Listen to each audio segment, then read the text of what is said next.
Cheers, everybody. How do you see the details of something that you're hovering over? All right, we are recording now. So you, if you want to bring something up, you hold down Alt when you have your cursor over it, and it'll bring it into a larger view for you. It's not doing that, but that's okay. Oh, it's just that it's the character notes. Oh, the character notes are the one weird thing. Like, yeah, it doesn't work on that. I don't know why, but you have to like zoom in on that. I'm not an expert at Tabletop Simulator. I'm gonna get this little hooded man. He's cool. I like that he's running when you move him. That's cool.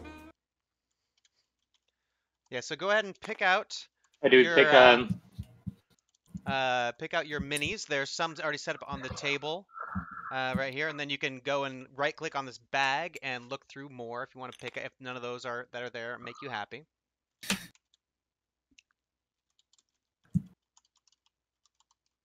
I right-click on it. Right-click on the bag, and then there should be a drop-down menu. Hit search.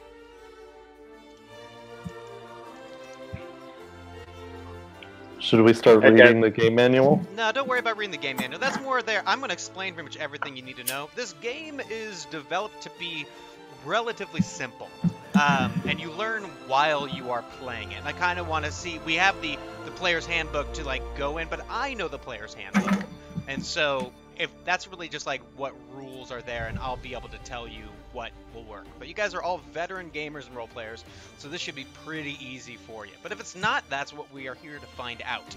So go ahead and pick out your mini, pick out whomst you like, and put them. How do I grab one from the character miniatures thing? Those are World of Warcraft models, my guy.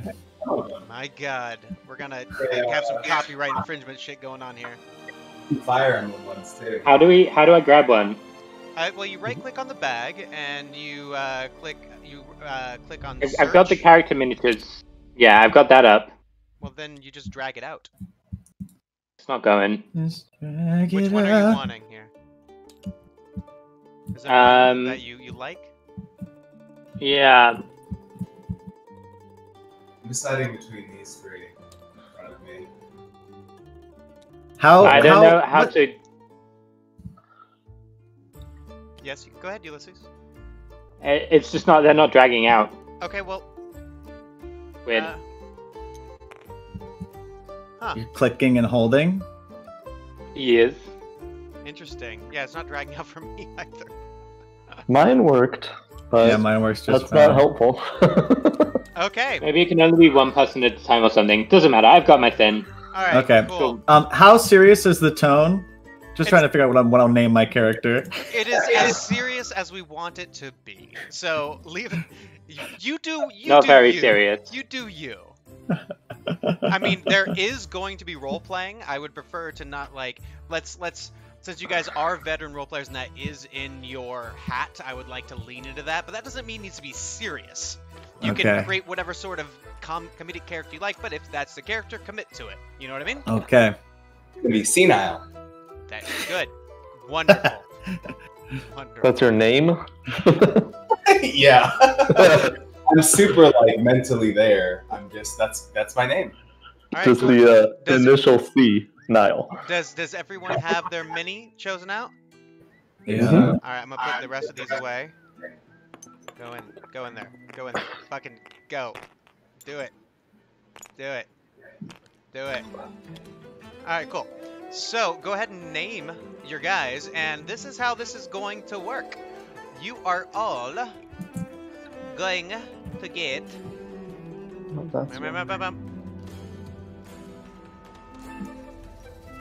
That's not what I want. Okay, well, I'm dragging these out now. I guess I did this wrong. I'm just gonna delete these guys. There we go. That's what I was wanting. All right, so Nino, that's your thing. Yeah. I'm dragging out your. These are your initial decks of cards, and these are what is going. You can draw the cards out of here. I'm missing. Is someone not sat? Who's not sat? Oh, you're over here. Okay. So Okay, this is my pack? Yeah, you draw cards out of the pack just by drawing away from your pack. Okay. Are you giving us specific like class packs, or is this These are just starter packs. It's randomized. Actually, I Cool. just realized these weren't randomized. I'm sorry. We're gonna stop dragging things out. Stop dragging things out. Okay. My bad. Should we put them back in the box? Yeah, put them back in the box. Everyone put your stuff back in the box. How do I pick it up? You hold it down, and I'm just gonna do it for you. But you just Thanks. you hold it for a second and then drag away. If you drag immediately, you'll pull things out of it. Got it. Knock shroot. Fuck you. All right, so let's see if I can do this now. Pull them out. It's not coming out of the box for me anymore.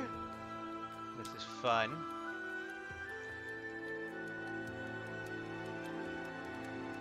Wait, who's This is- Enoch Shroot? All right, here we go. Me. Oh my god. I'm usually Enoch Root. Balladadio is great. I just got one card that time. This thing is Are you kinda being the buggy. boy, Ethan? I'm the boy. You're the boy, Luke. I'll call you Mr. Sum. Nothing is coming out of here. It's buggy. I like that dim sum. Or dim sun.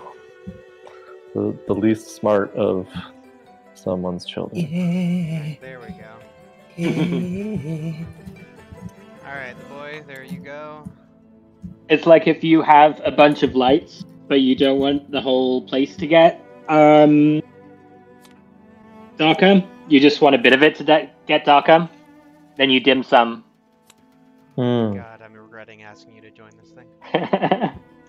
So these are not class-specific There we abilities, go. right? Finally. Yeah, they are not. These are. Everyone starts off as a level 1 character. You don't even have a class yet.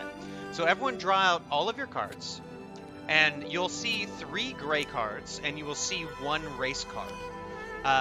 Make all of the gray cards and all of the race cards be on the top level, and then put all of the rest of them into a deck on the side. Natu Chuff, do you see your booster pack that I gave you? Wait, how do you open it? You just drag out of it. Oh, great. Can I read them first, or should I just make a deck? Why don't you arrange them, and then you can read through them once we get through this part. 'Cause I'm those- sorry, you said race cards and what cards on the top? The race card and the gray cards. The gray cards are your inventory. I'm blood touched. Ooh, very nice. I gotta say, I do like the idea of having your class picked later. I do think that's kind of cool. How do you shuffle a deck again? Right click Oh, you this just- drop down. You can do No, that. you jiggle your mouse. You can Yeah, also or do you that. hold it and jiggle your mouse, which is the fun way to do it. Okay. All right, so just to give you, here is the setting, my friends. The year is 1781. You are on the Isle of Galt, a land of many races and perspectives. 15 years ago, a rift opened in the glacial crags of Mount Azul. Through this rift lay a new world, Ohmakai. It was a harsh land of twisting canyons, sandstorms, and ruins roamed by monstrous beasts. Rumors spread of great treasures and wealth buried in the sand, and now explorers flock by the thousands to be the first to uncover its secrets. 4 races of Galt have begun to settle in Ohmakai, some for power, others as their promised land. The Human Republic, who are the current rulers of Galt. The Solaran, fallen angels of a dead god. The Metalbound, resurrected souls bound to plated armor. And the Blood-touched, half-human vampire urchins. Now, the 4 of you are all members of the King's Raven. The King's Raven are a secret society formed to serve the king. Your life before you joined the King's Raven is forgotten, literally. Your mind was wiped before you joined the King's Raven, and your first memories are of the king greeting you to your new family. Your brothers and sisters of the King's Raven are the only family you need, the only family you know. The Council of Ravens has chosen you to seek out and find the heir to the throne, Prince Robert, and bring him home.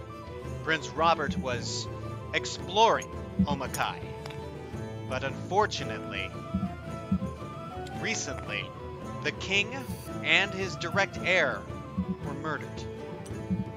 And so you have been sent to find Prince Robert in this land of Ohmakai. He is adventuring, but you must find him to let him know that he is now the king. And so, we're going to create your characters here. So the first thing you should do is bring your race. How I like to organize it, have the race in the top left corner, then your armor directly next to him, and then you have 2 weapons, one for each hand, directly to the right of that. Then what you're going to want to do, you can have them out so you can be reading them for now, but all of these other ones are going to be like kind of things that you can do. You draw these cards in the middle of combat. You can be reading through them if you like. But really what you need to know is your race, your armor, which is going to say how much damage you can take or how much you can withstand, and also your weapons. Now, looking over what you have, if you're not super hyped on what you got, you can kind of switch them around with everyone here at the table, if you like. So, if you found that you're blood touch, but you just think vampires are kind of lame, you can like be like, "Yo, anyone else want to be that?" You can switch And if you weapons say that, you and get armor. booted. So now's your chance to kind of like talk about what's going on. Okay, I've got Legendfall as my race, and I think it's dope, but I don't think it's fitting for this character that I have in mind. Kind of right there. What are the Legendfall again? I got the Soulbound, the Blood Touch, the Human Republic. The Legendfall are like Fae humans. Looks like got twigs for hair. They're basically plant people. Okay, I'm super into that, but I got human. Is that more in line with the I would take human for sure. Great. Steal my human card. And you'll be looking over your weapons and over your race. Now, you guys being very familiar with D&D, there are 3 actions in this game. There is the standard action, there is the swift action, and then there's the immediate. You get one of each. Immediate you can do at any time. Kind of think of it as an interrupt or a reaction. And your action is going to be like your main attack or whatever. And swift is kind of like your bonus action. So just keep that in mind, because each race has specific swift actions that they can do. And some of them even have immediate actions and that sort of thing. Okay, one more time. I was changing around cards. Swift is different from immediate. How? Immediate is more of an interrupt, like in Magic the Gathering, or a reaction from D&D. Okay. It's something that you can do at any time. A swift action, in each turn on your turn, you can do 1 standard action and 1 swift action. Okay. Okay. Action This might be bonus getting ahead of myself, but the tokens that I see written about on some of these, how do those come into play and where? So when it says add a token, you just pull out one of the D6. There's one at the top right corner of your mat. And you just pull it out and place it on top of the card and set it to 1 for the first token, 2 for the second, etc. Okay, sorry, where in the mat is the tokens? It's right at the top right. It's just a D6. Oh, okay, cool. Gotcha. There's a thing that I drew called Final Days, which says if I roll 2 1s when I draw it, the character dies a final death. I assume that just means like completely out of the game, a final death. Yeah. Yep. Okay, cool. How do I set my die to a specific number? Right-click on it and set rotation. Okay, thank you. Also, is there a way, I see these die rollers at the top, but I can't roll multiple of them? Like if I needed to roll multiple d4s? You would just click it twice.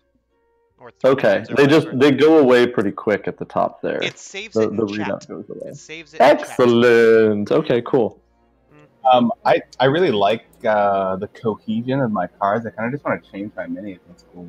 Yeah, by all means. By all means. No. Yeah. Yeah, the mini was a pain in the ass for me, so also- I'm just not going to do that. Does anybody Does anybody have like daggers? Like I'm kind of thinking like a shifty rogue character. And I I've got have a hand dagger axe. and a sling. got a I'm hand axe thinking and a more of a sling. like druidic person. You got a hand axe and a what? And a sling as well. I give you the hand axe. yeah, I hopefully won't need to use it too much.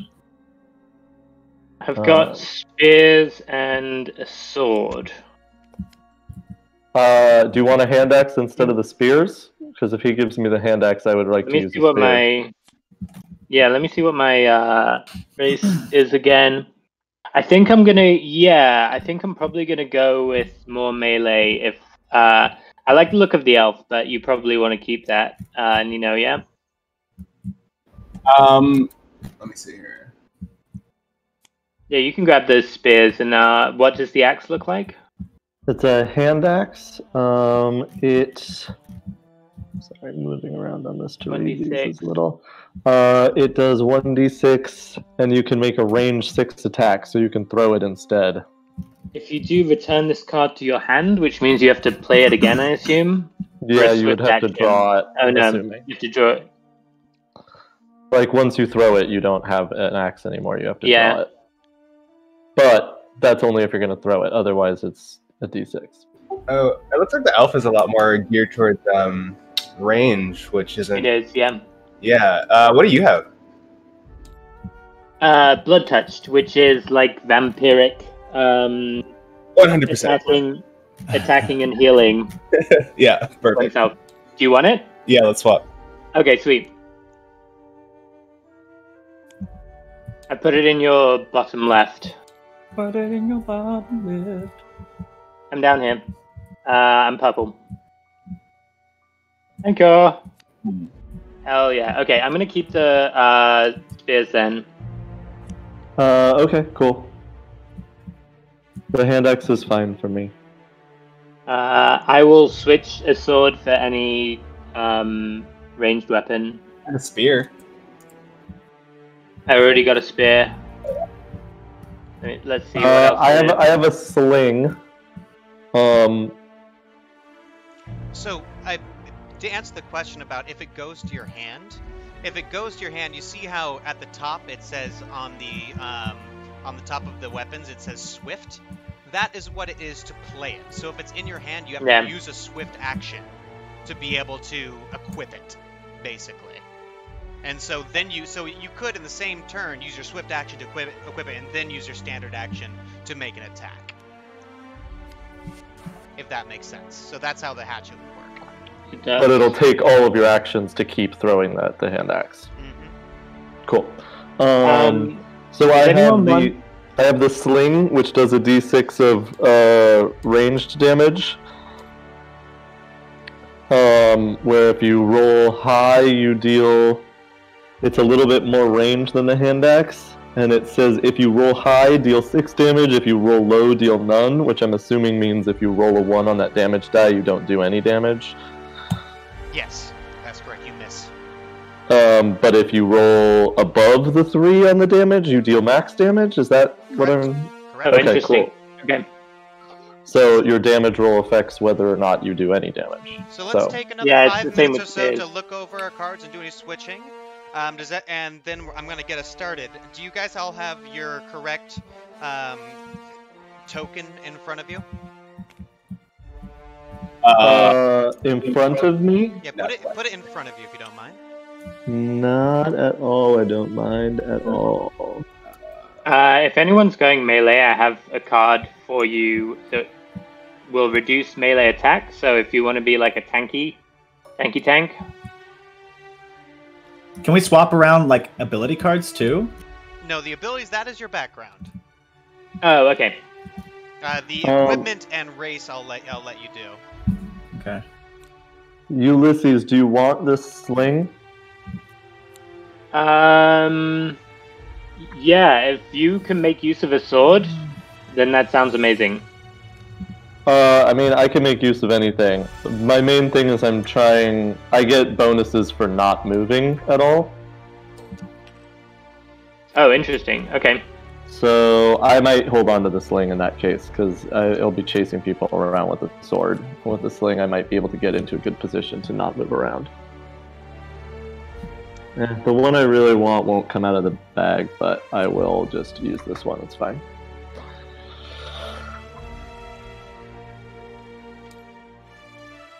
Yeah, We got a typo here. I think because I already pulled one out, let me see if I can delete this one. It might only let me have one out. Nope, delete isn't something I can actually do, so never mind. It's fine. Old robes as a free immediate. You discard the card and you prevent 2 damage. So I'm imagining that you just take off your clothes, right? Yeah, your clothes get shredded. Your clothes get shredded. Oh, your clothes get shredded. Okay. All right, let's read this background up and real quick try and formulate a thing. Should we, so that we have some idea, because clearly the idea is to roleplay a little bit before you decide what class to be, but can we just hear a list of what classes there are so we can be thinking about that? If you guys look over where my hand cursor is, over near my seat, there's all these cards over here, these decks over here. Do you see where I am? So these are zooming out. Sorry. So when you level up to level 2, and then each level you actually pick a booster pack. And I'm still trying. I'm not 100% sure if you get a pick a different one each class or not. I asked wasn't exactly clear in the documentation, and I asked, but I haven't heard back yet. But I know you pick one of these, and it has random cards in it of that class. So there is the fighter rogue. The fighters and rogues are kind of put together. That's very high risk, high reward, lots of damage, but kind of needs backup or they're gonna go down quick. The wardens is long ranged ranger type characters and beast master sort of person. Marshal is kind of your bard paladin support and tank defender class. The sage is your warlock wizard, crowd control damage sort of person, and the vitalist is your classic cleric and monk combo. Interesting. Sorry, after the marshal you said... After the marshal it's going to be the sage. Wizard. Okay, cool. It's kind of like a wizard warlock hybrid. Lots of from what I haven't even really looked through all these quite yet, but from what little I know, it's kind of like a crowd control and damage sort of person. And then the vitalist is it's a hybrid monk cleric. And the warden is having some friends. Ranger. Cool. Warden is ranged. Ranged primarily. Yeah. Okay. Neato. Yeah. Sweet. Actually, is there any way for you to disable the flip button? I don't like it as an option. You're gonna have to control yourself, Mike. Not that I would, just if I was going for menu or something. I literally won't, but I just hate that it's. I can't even figure out how to get the tokens out of there. I've played around with this a bit, but. I think I figured out the tokens. There's a limited amount of them that can be on the playing field. So we had a lot of them sitting around, and as soon as they were all deleted, I could pull the one that I wanted out. So I just did that, and now there's an extra one in the middle. I still can't pull anything out. Okay. It might just be that one person at a time can go through the it's possible. box, and you have to close it. I just closed it. See if that helps you, Zach. Because that would be good to know. Oh yeah, I can do it now. Okay, yeah. So only one person can be digging through the bag. That makes sense. No, it doesn't. I mean, it makes sense that we know that now. We now understand why the system works. Right. There's a thing I'm looking for. There we go. Okay, cool. So, now we're going to set up some background. So, to my left, let's go ahead and introduce ourselves for posterity. And go ahead and introduce yourself, not too chuffed, Tell us about your character, and tell us who you are. My name's Morden Gramsey. I don't know anything about myself, but I'm very willing to learn. Okay, very nice. And what is your real name? Like as a person? Yeah, just what do you like about role playing? What do you look for in role playing games? And Sure. Yeah, my name's Nino. I think what I love most about role playing games, obviously specifically D&D as a group of D&D players, absurdity. Absurdity, things that are cinematically satisfying. I will never forget the 2 pianos scene in that Sigil campaign. Yeah. That was a very chaotic scene for anyone who has no idea what's going on. The 2 pianos, and they were magically playing at the same time. Sounds horrible. We found the right music to emulate. Yeah. It was pretty disgusting. All right. Well, thank you very much, Nino. The boy, tell us a little about yourself and your character.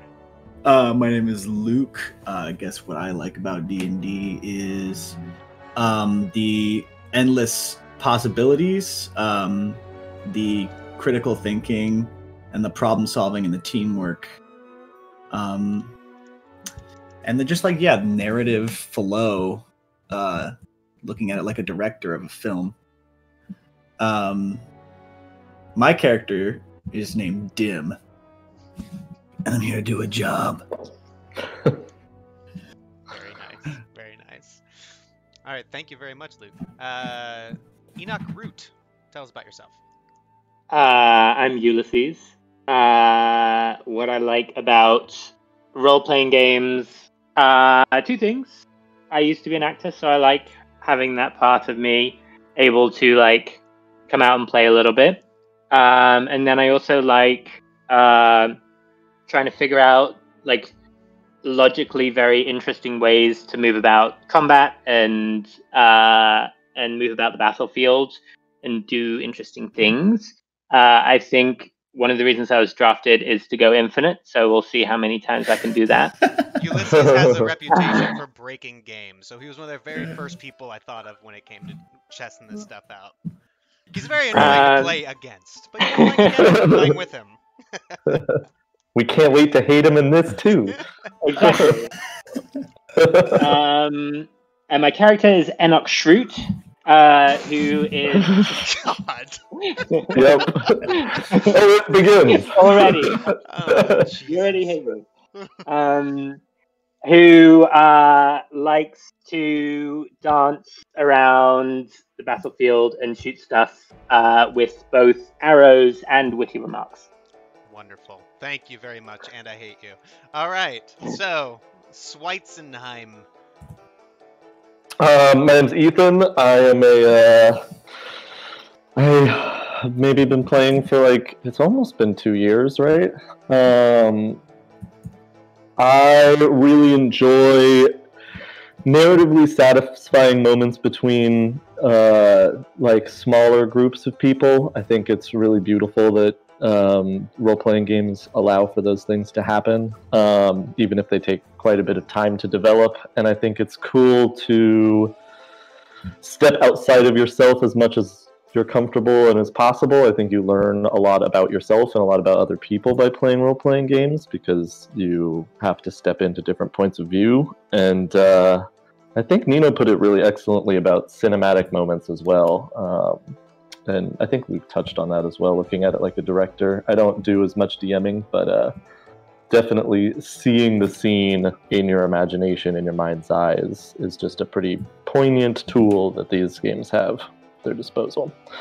And my character is Carval. Apparently he's a big twig blight, and he is pensive, meditative, and a little bit harder to call to action, but quite spiritual and rooted, pun intended. Very nice. Grooted more like. Grooted. I can tell the type of game we're going to be playing. I'm So happy about this. All right, so that's it. Morden, I would like for you, please, to roll these two guys. Those like literally designed to be like rear view mirror dice. So they're called fireball dice. I think I just talked over you the entire time, Nino. All right, so that is an 8. So this is going to be between you and Dim. This is your guys' background. This is how you work. And you guys have your choice. You are your friends in a fighting duo. You stay close and know each other's abilities. Or you are competitive, constantly challenging and one-upping each other. Both of those sound fun. I like the latter. Okay, let's do it. I knew it, Nino. Okay. So you guys are competitive, so I will award extra experience if you guys follow through and make some cool stuff with that. But I have a high bar because I know how good you guys are. All right, so so Carval, take those 2 dice, and I want you to roll them for me. How do I click on both of them? Just the select tool. Wait, stop moving them. Right. You click... Other person, stop moving them. So you click on you pick up one, and then you right click on the next one. There you go. And Okay, then I you just shake used them the and throw select them. tool.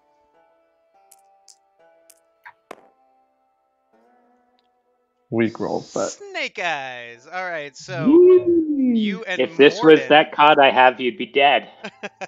the two of you are cut above the rest. You both have been given the unique title of Talon within the King's Raven. It's a title of respect. Either that, or you were both thrown in the box in your early days with the King's Raven. What's in the box? Bad things. You've wondered if you belonged ever since. is the box like a jail? It's kind of like a punishment when you fuck up, as you know, when you're in your recruit. Would we remember how we fucked up, or is that before our memory wipe? No, this was like when you were in your early days with the King's Raven. I kind of like being the fuck up with something to prove, but I feel like Ulysses might feel the opposite way, and I'm down to go that way if you... This is Nino, not Ulysses. Oh, this is my relationship with Nino. And this would be he was also a fuck up? This is just adding to his story? Yeah, let's do it. We were in the box. Me and Nino were in the box together. Alright, very nice. Ulysses, roll these 2 dice, please.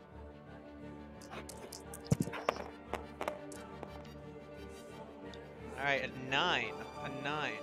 So you have your choice with your relation to Carval.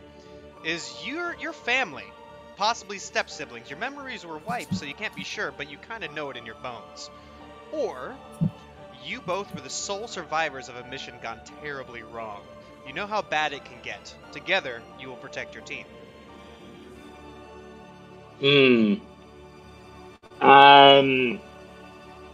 I kind of like the first one, being because the mission happened after the memory wipe, right? The mission? Oh, the sole That you were survivors. talking about. Anything here is after the memory wipe. Yes. But the family, like, we don't know for sure, but it's like a mystery. So like maybe we're trying to figure it out as we go along.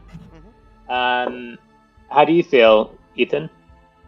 Or Koval? This is with Nino, right? No, this is you. This is with Carval is. I'm trying to keep with character names, so it's Carval and Enoch Trute. Sorry, I thought that we were doing because he rolled first, and then my relationship was with him. So it's going around the table who has a relationship. Sorry, that took a minute. I thought we were all going to do one guy's character and everybody's relationship to them, but this makes sense.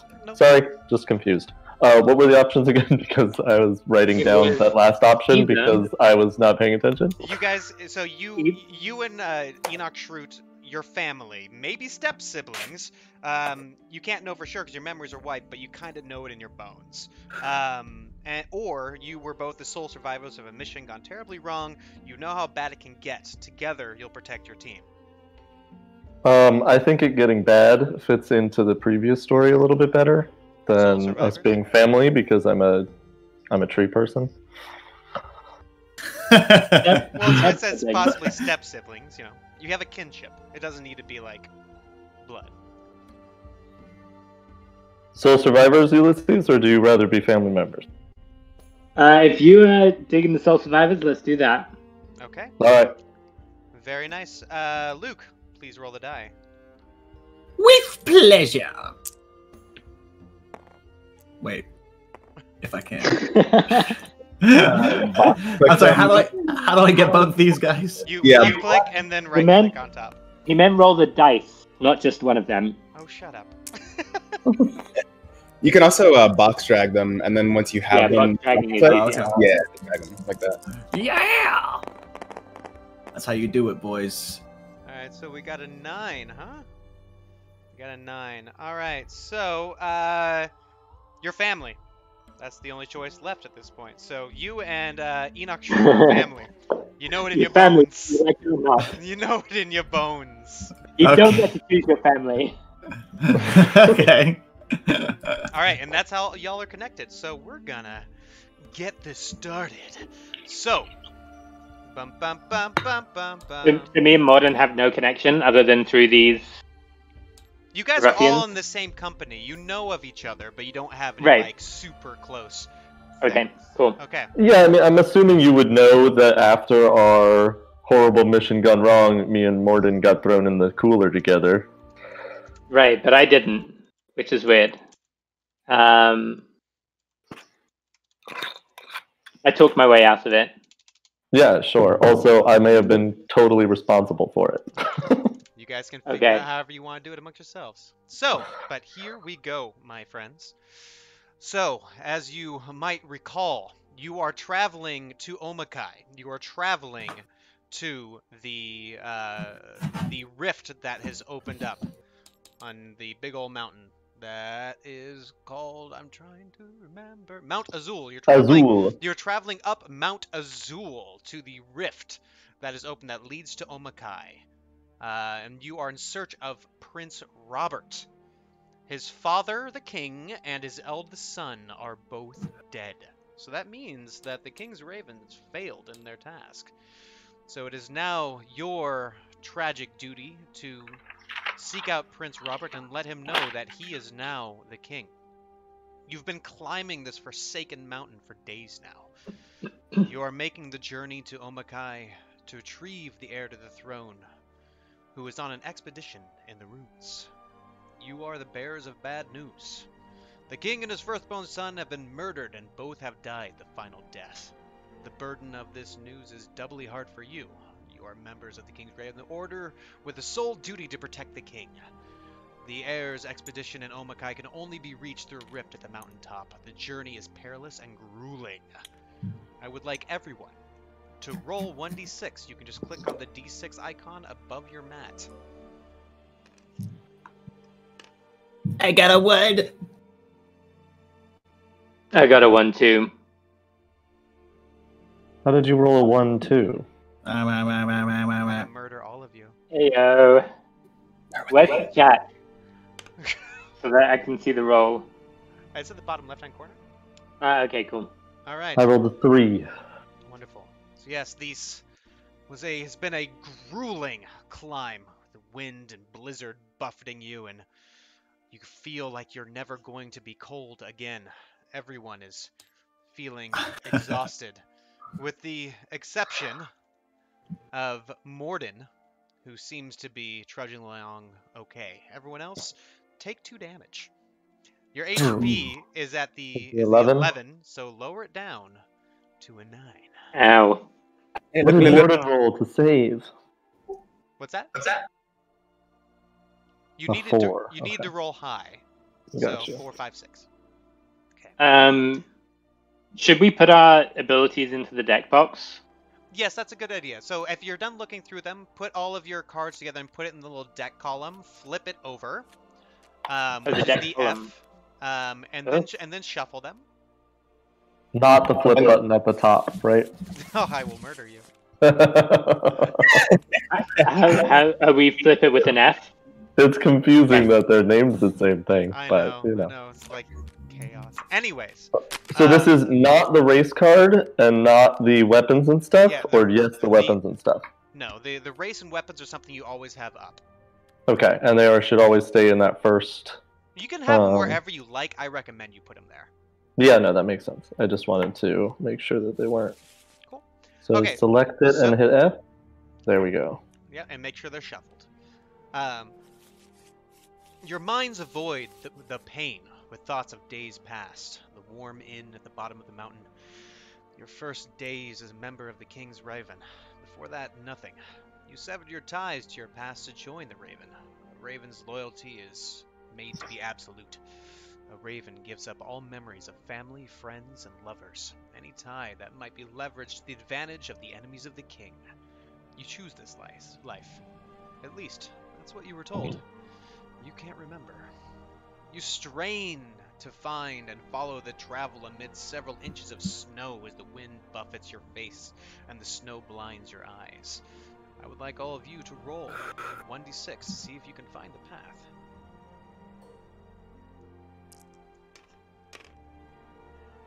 I got a 1 again. We don't have special abilities to do things like this at this point, right? You do not. Okay. I rolled a 4, though. Did everyone roll? There's only 4 of us, right? Yeah. Yep. Okay, cool. So, all of you are blinded, with the exception of Carval, whose sharp eyes find the path and lead you all in the correct direction.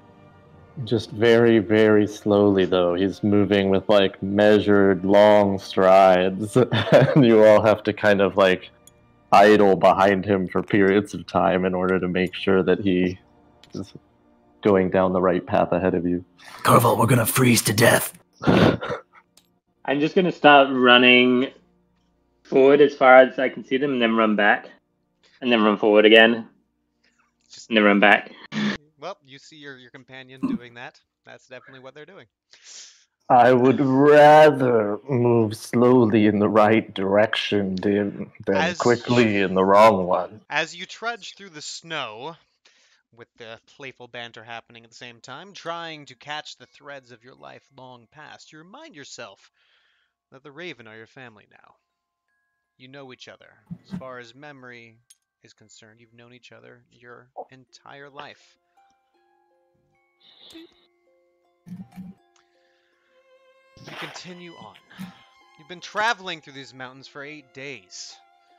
And finally, as your weary bones watch the setting of the sun, you pitch your tent in an icy crag. The air is thin, and Morden is keeping watch. I have a question about how abilities work outside of combat, or do just none of them work outside of combat? None of them really work outside of combat. Because I have a swift ability where I put a token on myself if I don't move for a whole turn, and I heal myself a point. And then I have another swift ability where once I have 2 tokens, I heal myself or someone near me 1d6 plus my level. Yeah, so that's all pretty much just in combat. Okay, so like sitting outside of combat and taking watch and not moving, I can't heal everybody. You cannot. Okay. You cannot. So we're low. Our hit points are below max, and we have to wait till combat to heal each other. Yep. For the purposes Okay. of this game. Okay. No, that makes sense only on the level of... Otherwise, my ability is very cheat codey.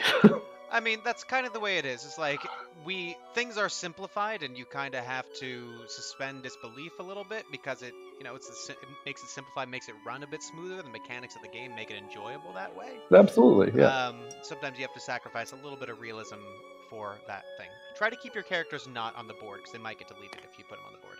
Also, we're used to different gaming systems, so it's important to just learn it and then figure it out and figure out whether or not you think it works first. Sure. So For sure, and that's. I mean, it would make sense to like heal outside of combat, but if we can't have passive every hour or so you gain whatever, But it does make it more complicated. Well, I think kind of cinematically as well is that you're moving through the mountains, and your hit points kind of measure your exhaustion. You know, and once combat starts, your adrenaline kicks in, and that's when you start using up these resources. Yeah, I'm going to think about it more as the idea that like you get worn out over the course of the day, and perhaps the like spring of the moment really engages you in thinking about, because like you can be exhausted during the day in real life and not think about the fact that you're tired until it becomes super necessary that you're worried about that fact. So I like RP it that way. Yep. But for expediency's sake, let's continue on. Okay, how's it going? I have achievement unlocked restraint. Because you haven't flipped so that's the table. Great. Well done. All right. So as I was Hang on, saying, I need to prove this wrong. Oh my god. So as I was saying, the air is thin.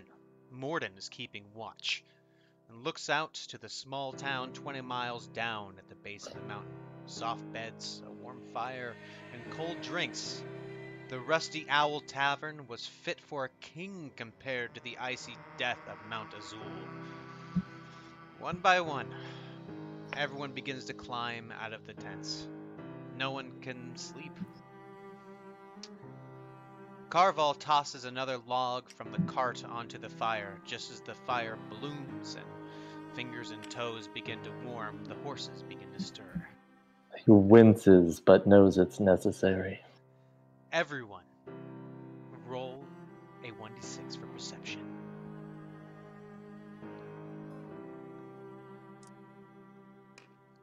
Five.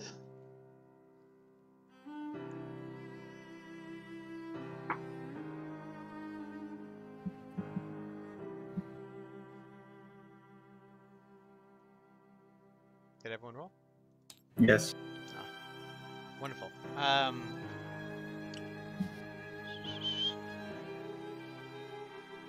So Enoch and Morden, you notice as you are all warming your hands, you see steel eyes glowing in the rocks around the camp. And you notice wolves circling in on you. I need everyone to roll initiative, which in this game is going to be roll a d6, please.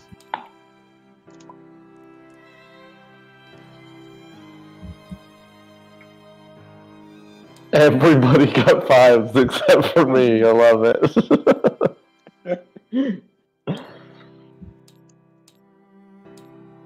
Ooh.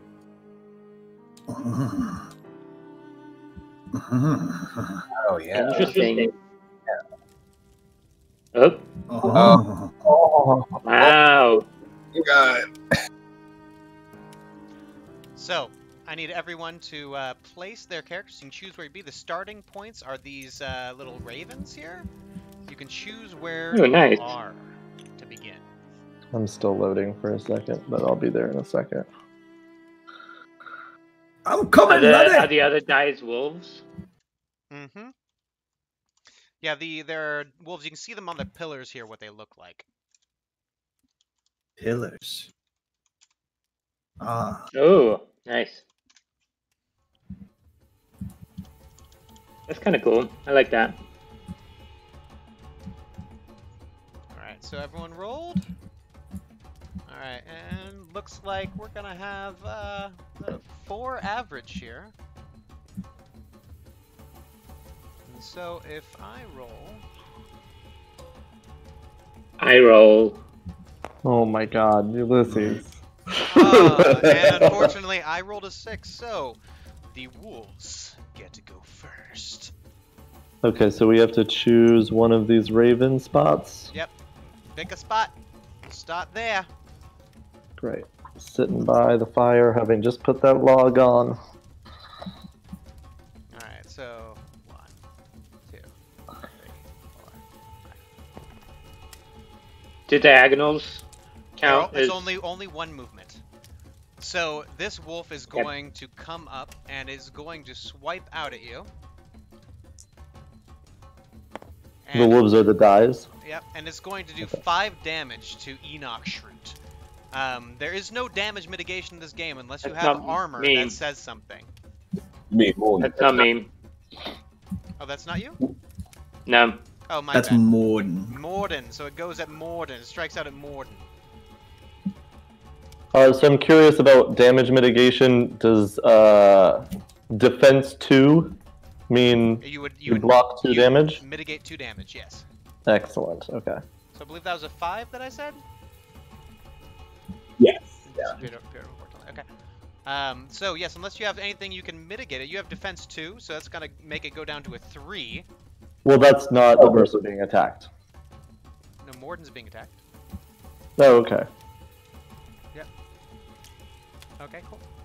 And then it's going to grab you, and is going to drag you in this direction. Oh boy. Well, And then the next one is going to attack you. Oh, and it's gonna roll a 6. So you're gonna take 6 damage mitigated in any way you can. Okay, yeah, I got bark armor. Which is where's the? So that lowers it down to 4. Woof! Get it? When I use that, is it like spent? No, Or- it's you can discard it to mitigate an additional 2 damage. Oh, gotcha. Yeah, okay. Like if you're on death's door, but Discarding it just puts it back in the deck, or? it puts in the recycle. It's out for the round. Oh, that's what. Yeah. Okay. Cool. Okay, Just for the round or for the combat? for the combat. For the combat. Okay. I misspoke. Good to know. Okay, so and then he's going to drag you even further back in this direction. So wolves have sprung at you and are dragging one of your companions back into the bushes. Can I get rid of the big guy because it's kind of hard to see around him and Oh yeah, you moving the can camera? move him. I put him over here. I just like having him so I can kind of see Okay. who is who. Cool. Alright, and then 1, 2, 3, 4. And that's going to strike out at whomever that is. Instim. Oh, Jesus, I'm rolling well. That's 6. 6. Unmitigated by 1. Alright, It's gonna be so 5 damage. you take 5 damage. And then he's going to drag you back. That's fine. so there's no armor class or anything. Just damage Okay. reduction.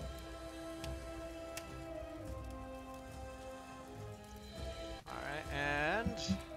God, this room is so hard to deal with. And that's going to be another 4 damage to Morden. Uh-oh. Which I think Jesus you Christ. mitigate by 2. You mitigate Yeah. by 2 Two. automatically. And he's going... This is the biggest wolf. And he's dragging you even further away. They just got. They're playing tug of war with him. I got TPK'd right off the bat by wolves. Yeah. Pretty dire situation. Ah! Sorry. This is bad. I miss you, Ulysses. I miss being used to this awful, awful nature of you. Alright, Carval, you take 3 damage, unless you can mitigate it in any way. It's mitigated by 2 by my bark armor. So you take I 1. take 1 damage. And he's also Yeah. dragging you away. Shit, that ruins my plan! Alright. 4, 5. There's another one There's 2. where I get stomped. As soon as this thing comes up to me, I shit myself with diarrhea. What? Oh my god, stop. Alright, so you're gonna take 3 damage, and I'm gonna start adding damage for any more puns you do in this combat. I love that. Nice. I'm not even joking. You will get 1 instant for every fucking pun you say. Okay, I have a question. Are we supposed to have drawn any cards? Not yet, not yet.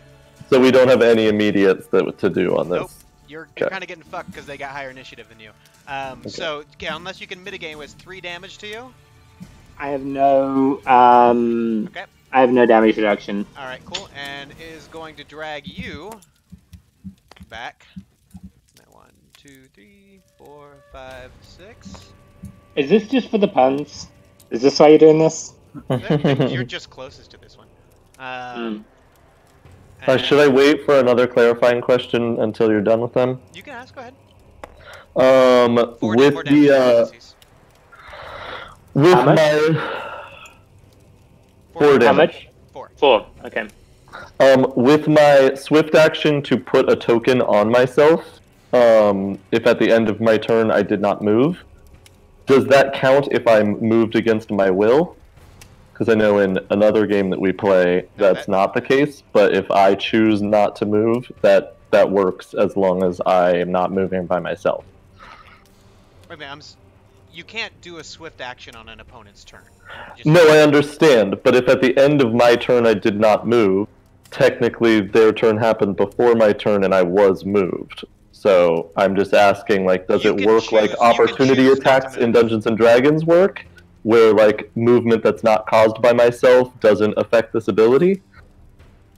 I'm a little confused. Can you give me a more practical example? I mean, for your swift action, you don't actually have to move. That's so you don't. You can. No, I understand. If you are in Dungeons and Dragons, if you are thinking about opportunity attacks don't happen against you if you're forced to move by an exterior force. True. There's no opportunity attacks in this game, though. I understand that, but I'm saying if I don't move on my turn, but I have been moved, because this doesn't have the same wording that I'm used to, I will have moved by the end of my turn. So will I still be able to use this swift action, given that I was moved? So my token did move. You said you don't even have to move to use the swift action. No, I understand, but I was moved by the wolf. Oh, I see. No, yeah, for this swift action, all that means, dude, is like when it comes to your turn, if you don't move, you can do this. Okay, so the wolf moving me doesn't count as me being moved. It does not count, no. Excellent. That was the clarification I needed. Yeah. I just needed to see what card you were talking about, because the kind of just the way you were talking about, I didn't really understand. But that is the end of the wolf's turn, and you are all still alive. So first up is to the left of me. So Morden, it is your turn. Well, I'm Gordon fucking Ramsay and all that. The alpha, yeah. I'm gonna. So how do attacks work? So you have one swift action, and you have one regular action. So you see on your hand axe, for example, it's a standard. That's your standard action. You can use an attack and make it. You can also choose to use a range attack. Okay, so I can this turn attack with the hand axe and the light spears, because the light spears are a swift action, yeah. It's a swift action to draw the light spears. You can choose one or the other.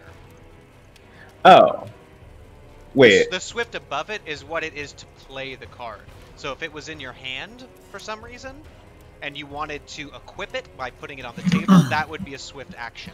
That's what the thing at the top says. But beneath it is what the card actually does, which is a standard action. Okay. So all I can really do this turn is equip my weapons? Well, your weapons are equipped. You have all this equipped already. Okay. So I can just... Well, that brings me back to my original thing. So I can just, like, attack with both. Oh, sure. Okay, I got you. You only have one standard action. They're both standard, I see. Okay, I'll make a hand axe attack. Okay, who are you attacking? At the alpha wolf, of course. So go ahead and roll your d6. It's going to be a 1 or a 6, knowing Nino. Yep.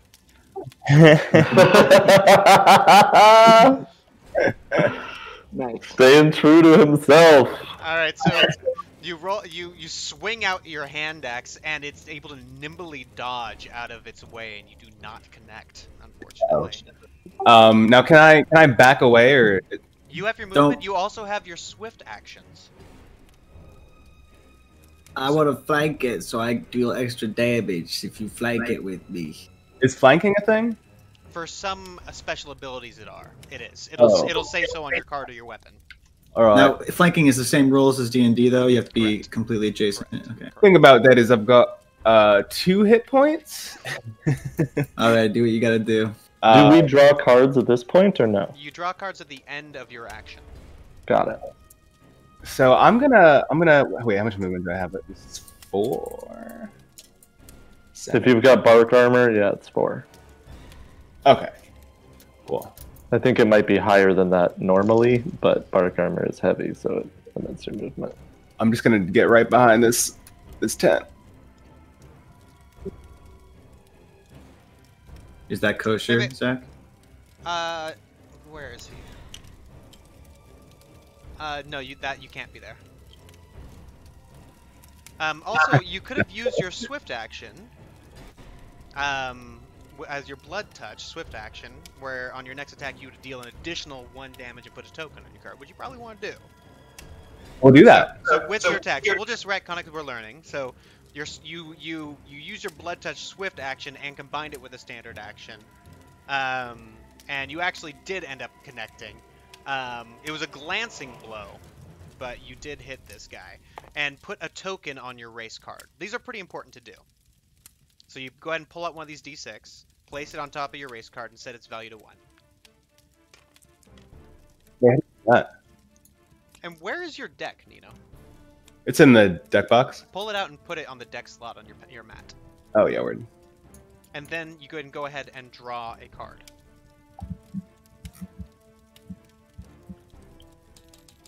That sets your level, so you're level 1.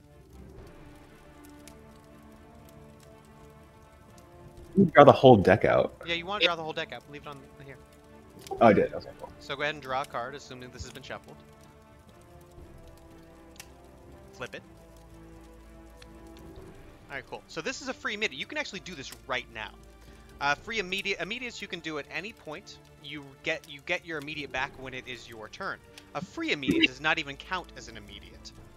You can do this whenever. If you use something, does it get discarded or put into the recycle? It gets put into the recycle, correct.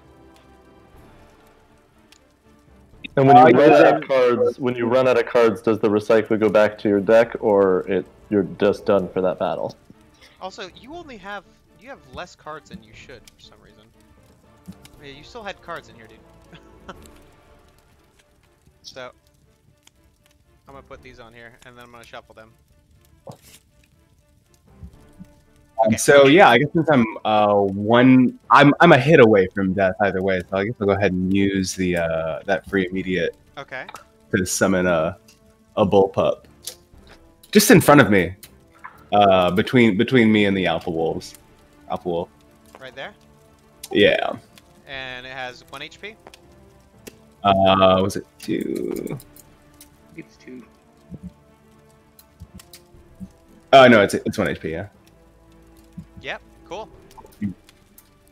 So are we mostly worried about mechanics? We don't want to like expedite things, not do all the explanation and. I mean, we have an hour, and we only need to do this combat, so we should be fine. Go ahead and ask any questions you have. No, I just wanted to ask Nino how it looks. What does his ability look like? Oh. Well, what is a bullpup? I'm not. It's a hunting dog, I think. Yep, that's what it is. Yeah. Morgan Ramsey, he runs away from these wolves, he snaps his fingers, and a really unfortunate looking pug just appears in the space. Okay, so go ahead and put that in your recycle. And Dim, it is now your turn. Alright. First thing I'm gonna do is use my swift action. I'm gonna put a token on this race card. Roll a d6. If I roll high, I'm gonna draw a card. If I roll low, what are you guys gonna draw a card? One of us can. So you draw a card. I'm gonna draw a card. We got Inspire, immediate basic ability. I will hold on to that. Target ally, I'm assuming. Can't include myself. Correct. Alright. Now explain the rules of movement to me. Is there any way that I can get over to this space with my 6 movement? What space? You cannot go through enemy squares, but you can go through your allies. So it'd be 1, 2, 3, 4, 5. You could get to here. You can't get to here with 6. You'd need 7 to get here. Wait. I can't, like, move around this tent or anything. Nope, you cannot. I was over if you here. use your Batmobile. Oh, okay. You were there. 1, 2, 5, 6.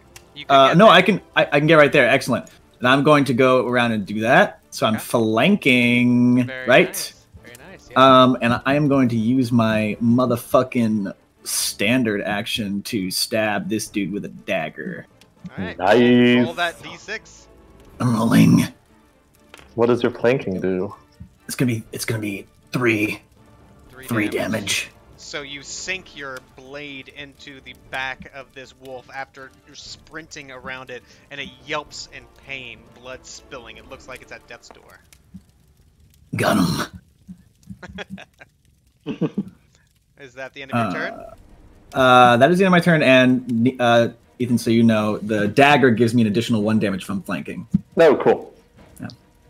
Yeah, I'll have to put a token on this thing. So also, I'm Luke, you can draw another card at this point, because you drew this one because of your human ability. That so is now correct. at the end of your turn, you draw another one. Reckless. So that's a Okay, swift thank you. action. You have to wait until your turn to do that. Okay, so Enoch Shroot, you're up. Can I run this way? Is that legal? What are you trying to do? Move this diagonal? Yeah. Okay. 1, 2, 3, 4, 5, 6, 7. They're trying to drag you into the woods. You just run into the woods. And then, yeah, I just fuck this. He's going down the mountain, back home. The short adventure for Enoch Shroot. And then just as it looks like I'm gonna run away, I have a change of heart and I turn back. I'm like, God damn it, I should save my friends. Especially Dim, who is my brother from another mother. And I'm gonna whip around and throw my. I'm going to first use my swift action to make my next range attack deal 1 additional damage and put a token on the card. Make sure you which do that. You just drag over here. These are this purple bag. And then okay, set it to and 1. then how do I set it to 1? Right click on it and set rotation. On the Rotation die. value. Yeah, I got it. And then yeah, I'm gonna whip around and throw a light spear, not a heavy spear, and. All right, so it has a range of 7, and you have to have eyesight. So. Do I have eyesight of this one? You do. Like around the rock. I mean, I guess like Oh, that one would have half cover if you were to do that. So okay, which? Oh, can I do? Which one can I do then? 1, 2, 3, 4, 5, 6, 7. You can do either the 2 on the right. If you do the one on the left, it'll have half cover, which means you. I'm sorry, I just moved that thing. I think it was. If I can It was do at 1. Oh. I'll do the one that's at 4 on the right hand side. Okay. So go ahead and roll your. And if I roll a 1 or 2, you don't deal any damage. So go ahead and roll your d6. So, question on that, just to clarify. If I roll a 1 or 2, I deal no damage, but that's no damage plus 1, or there's just no damage? It's just no damage. Okay, good to know. Cool. Then I will choose a different weapon. Let me rolly. That is a 3. Alright, wonderful. There's going to be 3 damage plus 1. So you do 4 damage, and so your arrow flies true, and it goes right through its forehead, and it falls limp to the ground. Oh, yeah. I got you, Dim.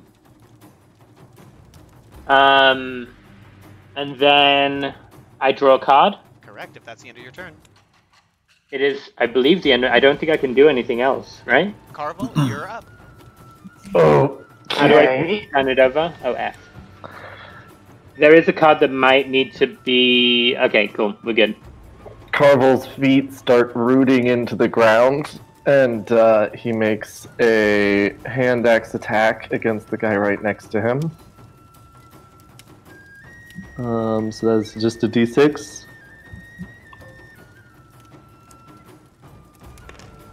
Can we play immediate? You can play immediates whenever you want. Okay, but we only have 1 per round? Correct. It refreshes at the beginning of your turn. Unless So it's a free immediate, you can play infinite free immediates. Yeah. Carvel, standing rooted in place, whips out this hand axe from by his side at this thing that's dragging him away and nails it straight into the top of its head. This, the one that's right next to you? The one that's right in between us. Alright. So your axe flies down and splits its head in half. And then with my swift action, I'm going to add a token because I'm not moving. I'm rooted in place. Alright, so is that the end of your And turn? I heal 1 for adding the token. As I seem to absorb nutrients through the ground. Alright. And yeah, that'll be my turn. So I draw a card? Yeah. These things are not drawing for me for some reason. Oh, that one draws. And it is F to flip it, not the flip button at the top? Yeah. No, it's up to pay respect. Sorry, I'm gonna keep making that joke. Whoa, that's not what I meant to do. What have you done? It'd be funny if Zack flipped the table. What's happened? Alright, those Sage booster packs, go ahead and delete them, please. How do I do that? I'm not sure. I'll do it in a second. Right click on it. They're right and click behind delete. you. No, I can't click delete. You have to click delete. Yeah, Zack, you have to delete things. Alright, we'll just You're the DM. move it out of the way. I'll do it in a second. I don't want Okay. to game out too much. Flip the table.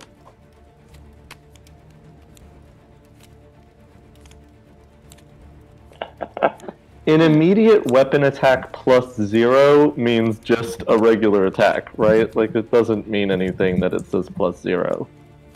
I'm confused as to why that would be written down. I would assume so. That does seem odd. Okay. If there's a card that adds 1 to every number on the board, everybody's fucked. Alright, cool.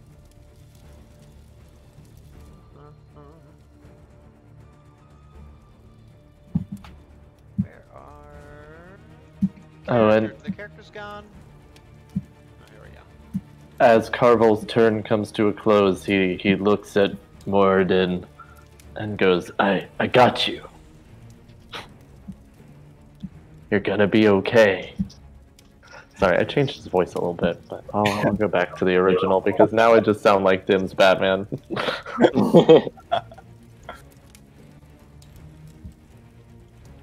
It's more like this. Treebeard-esque.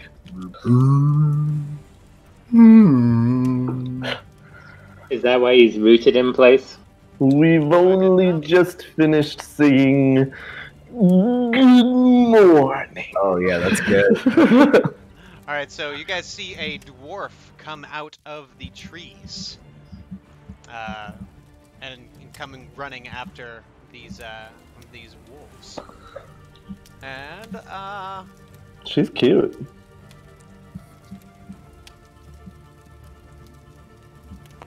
and this wolf is going to attack your bullpup.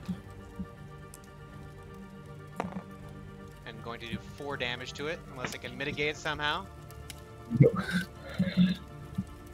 He's dead. He's dead. He's fucking dead. Alright. This wolf is going to come in and it is going to attack you. And that is going to be 3 damage to you. Amazing. I'm at 1. You're at 1. Lovely. Maybe I don't got you. We'll see. And then this other one is going to come up behind it, and it's also going to attack you. And it's going to do 3 damage to you, unless you can mitigate it somehow. I will have to. So it's, with bark skin, is that like the regular mitigation plus the? Yep. So if you Okay. get rid of it, you do 2 plus what's there. Okay, so and it was how many damage? It's 4. It did 3, so you could mitigate 4. Yeah. Okay. So I'll do that. Okay. So it shreds through your armor and even drags you back. It's like literally doing a tug of war with you. And So if you're not wearing armor, you can move up to 7 squares a turn, right? correct. And then the alpha's on you. Oh boy. And the alpha, Jesus. None of them are coming after Rooted Boy? Alright. they're going after whichever They're just one's close attacking to the you. closest. Yep. And I believe what would I roll? I didn't see it. 1 damage. But that's No, no. still gonna Next to do you in. isn't it? Unless anyone can mitigate that somehow. No. But its one doesn't miss like our ones miss? They do not miss. Okay. So are you dead?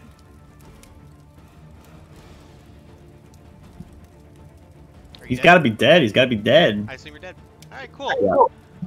So, we're going to continue on then. As your friend falls to the ground, dead. No. Can he be mechanically healed still, or no? No, he's dead. He's dead. Cool. Alright, cool. So, then It looks like that dwarf was a little late. Oh my god. And now, Mr. Does he take damage? Yeah, he does. You take 1 damage, so you're down at 1 HP. I have no way of healing myself either. Only I can heal, I think. Alright, so this I one mean, is die going to doing what I do love. 4 damage to you, because it has flanking bonuses. Mr. To Carval? Mm-hmm. So that's mitigated by 2, so I take 2 damage. Alright, wonderful.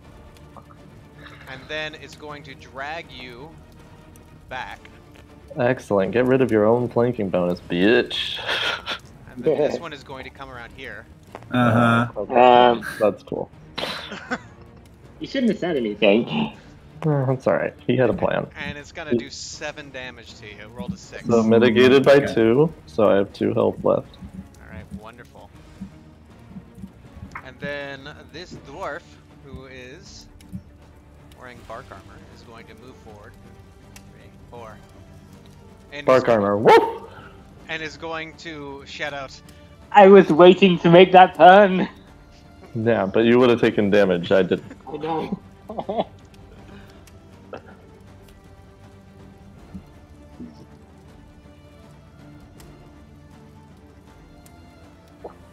What's she gonna shout out? hold on. She waits She's- 5 minutes before shouting out. She's going to send Shouts out, out like an N-word. yes! More blood for the sacrifice! You! Kill him! And she's going to point at you, Dim. And you are going to attack Carval. That's not nice. What? No saving throw? Nope. Okay, so am I attacking him with my sling? You can choose how you attack if you like. That's gonna be it's gonna be sling for sure. Alright. Oh, actually, what are you at 2? Yeah, you're gonna kill me no matter what. So What's sling your- means that you might not hit at all. Yeah. What's your damage mitigation? Just 2.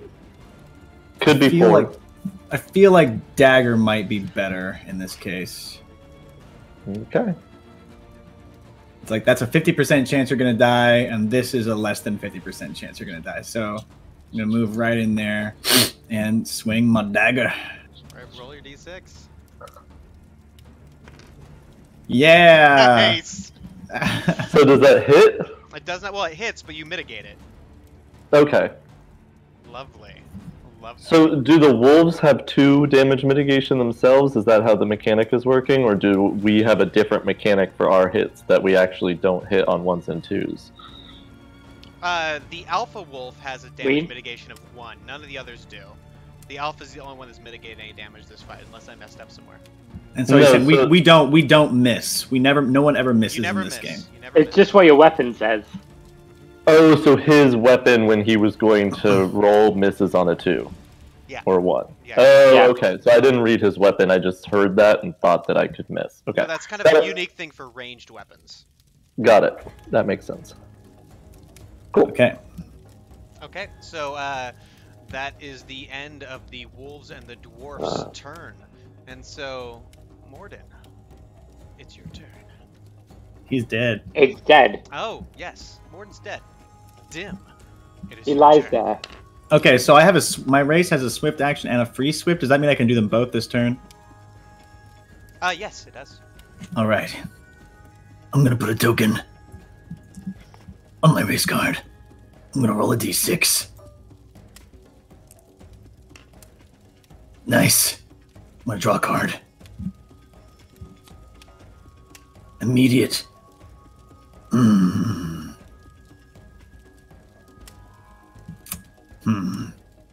Carval, you're the only one that can keep us alive. I'm gonna use my immediate basic ability, Patch Wound, and heal him for 2 hit points. Wonderful. Which will also cause me to draw a card.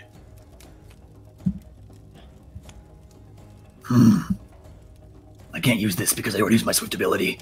But I'm now going to use my free Swift ability, removing 2 tokens from my race card, and all players will draw a card, and I can take an additional standard action this turn. I'm going to say, they're moving into flanking positions. Everyone watch your 6. Morden, you, for mechanic's sake, you also draw this card. Wait. Just a card from the draw? Yeah, because Dim makes everyone draw. You still draw, just mechanically. It'll all make sense soon. Alright, I now have drawn a free immediate ability, Acolyte. I'm going to use it if I can. Yep, if it's free, you can use it whenever. I get to draw a card, move 1, and heal an ally within 5 squares for 2, which is you again, Carval. Oh, thank God. Okay. Have you taken any damage? I've taken quite a bit of damage. Okay. But you have to heal an ally. Okay. That was an ally, yeah. If I knew that was coming, I wouldn't have healed you the first time. So I've already used an immediate action.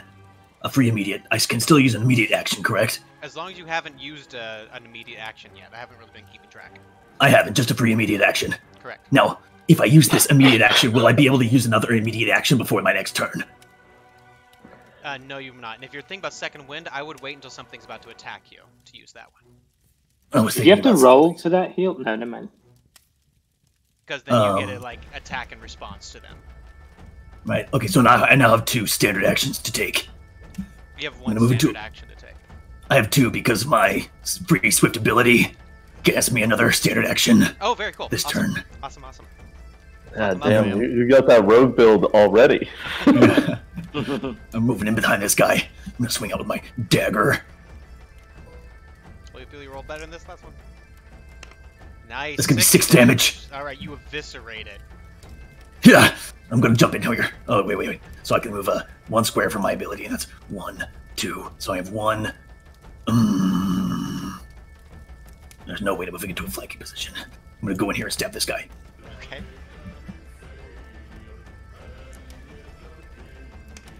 Damn! So you are a whirling dervish, but you still do quite a bit of damage.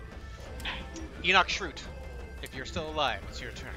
I am still alive. He ran away, bitch. He's so far away, he's probably still alive. See if he'll commit suicide by the end of this turn. I'm making sure, yeah, that I don't make anything that could sound like a pun. I'm going to run up here. And then I'm going to remove a token from my race card. Okay. And I will be able to. That means I'll be able to attack an additional enemy. Okay. I'll be able to attack the one with 3 and the one with 4 that are in a line here, right? It doesn't matter that. I think you can hit the one behind it too, maybe. Not from here. I calculated this so that, but I also don't have enough. Range. If you move forward, you could possibly. No, but I don't have enough. I only have 1 token, so I can only hit 1 additional thing. Is that how that works? Rules is written, yes. Your attack hits 1 additional enemy beyond the first for each token removed. Okay, cool. So I'm going to remove this token. Boop. And then I'm going to lob a spear over Corval's head. This music is really loud. You do just saying, although it's a little meta, but we're new to the game, so I feel like it's okay to table talk, but that can interrupt me if that's not okay. I'm sorry, I was lowering the volume. What'd you say? I was going to table talk a rules thing that he would have seen, if that's okay, No, given that we're new explanation doing it. of rules is fine at any time. Like saying don't do that because I'm gonna do this, that's not okay. No, it's not. I'm going to do that. He just can see that I'm rooted in place. That's all I will say. Okay. I mean, That I can't might get change what you do. I can't get anybody else in the line like this. Okay. I mean, maybe like I was. Can you Can you get the 1, 2 2, 3, fours? 4, 5, 6, 7. Can you get these guys? If I move here, can I get the other 2 4s? The 4 that's by the bonfire and the Yep. 4 that's... Yes, you can. Is that okay? I mean, They're I kind also of have in a line. sling. It's not the end of the world can if you do kill that. the guy right next to me. I Okay, have a cool. sling And as well. I'm gonna throw at these 4s. Okay, make your roll. Cool. Sorry, moving myself around so I can see again. Do I have any cards that can help me? No. Okay.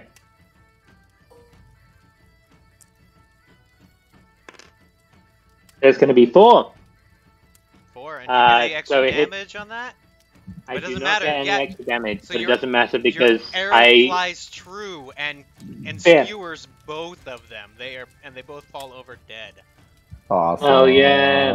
That's what it's about. God, you two are badasses. All My right, healing takes 3 turns to actually affect anybody other than me. Carval. Cool. I'm going to wail with a hand axe on the guy right in front of me. Okay.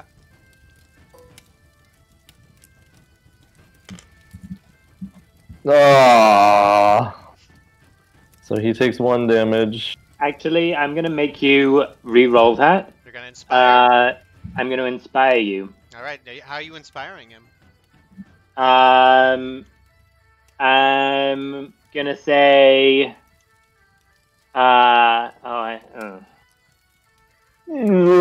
Mid-axe swing. I'm gonna do it. It's really slow axe swing. I say do it. Do it again. Do it better.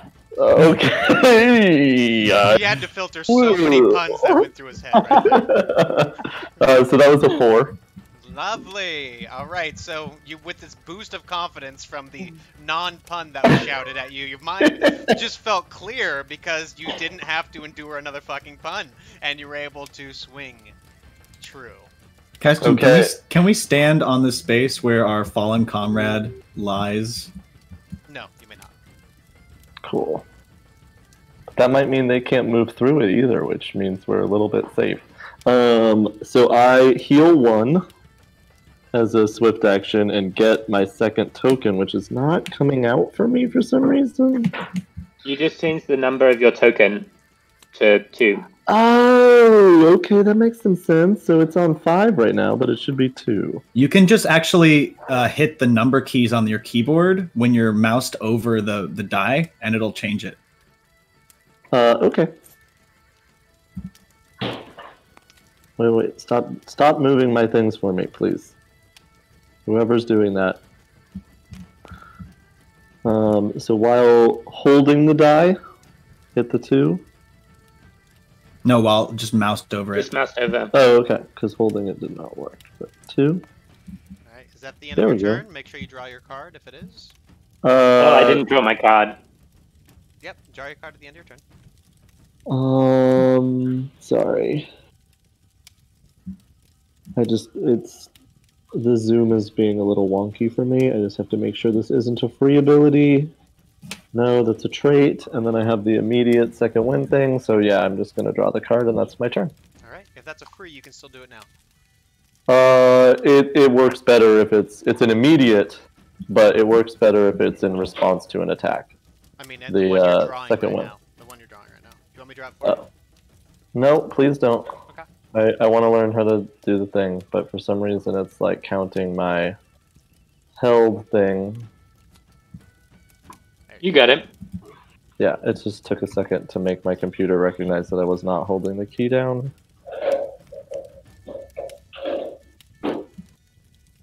Nope, it's a swift. Okay, cool. All right. How does responding can you respond to any enemy or friend action? With an immediate, you can With play an an immediate? immediate anytime. Yes, you can interrupt anyone with Okay. an immediate. Does response happen after, or is response like an instant in Magic? Are you talking about like as far as second wind? So Yeah, I'm thinking about second wind. So Like so if it's you in use response second wind, to you being attacked. So if I go like, this wolf is attacking you, you can get, okay, I interrupt it with second wind. so then does the attack resolve first, Yes, and then you would you get attack an first. attack? No, Oh, you would attack first. Yeah, you like Okay, so stab it first it's like before it attacks instant. you. Yeah. It's like instant in Magic. Okay, cool. Correct.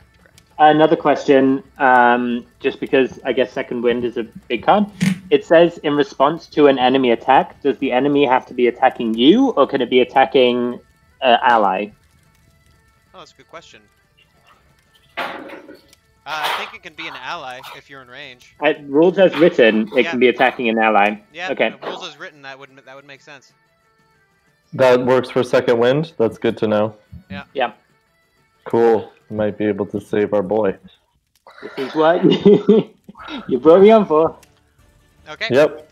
Yeah. Breaking the game. Wonderful.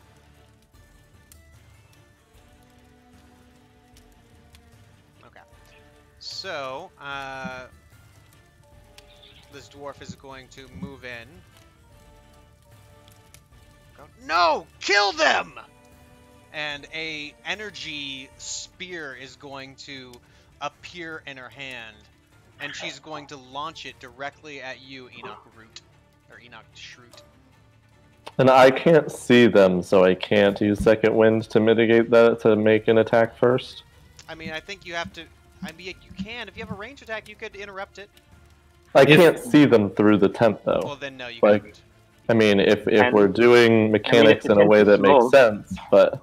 Yeah, you'd need to be able to see them. You need to be able to actually attack them. Okay. I mean, you Can can I- use the card It's a for very healing, tall tent. but you wouldn't No. be able to get the attack. I don't want to deal with that. I want to get the attack. I don't have a response. You already used my immediate, so I guess I'm gonna die. You already used your immediate? I did, yes. Oh, unfortunate. All right. To help me out. Yeah, So- to help him out. So that energy spear is going to lance out at you, and it's going to do 5 damage to you. I'm at -4. And no way you can mitigate it? Or anyone else can mitigate it? I can mitigate 2 damage, but I'd rather just keep my old robes. Because I assume death is not final, unless it's final death. It seems final. As far as your character knows, it's final, but it's fine. Don't use the ropes unless you can survive. I can't survive if I use the robes. All right. Well, Enoch. I'm gonna Shroot- take it head on. And Enoch I Shroot pull my robes falls aside to so the they don't get ground. damaged, and take it in the chest. Enoch Gross. Shroot falls to the ground, dead. All right.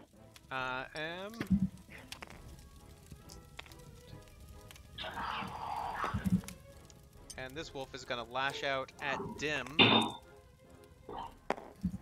I'm going to use second wind in Okay. response to that. Wonderful. None of I got anything to say about it. Can we both use second wind You can.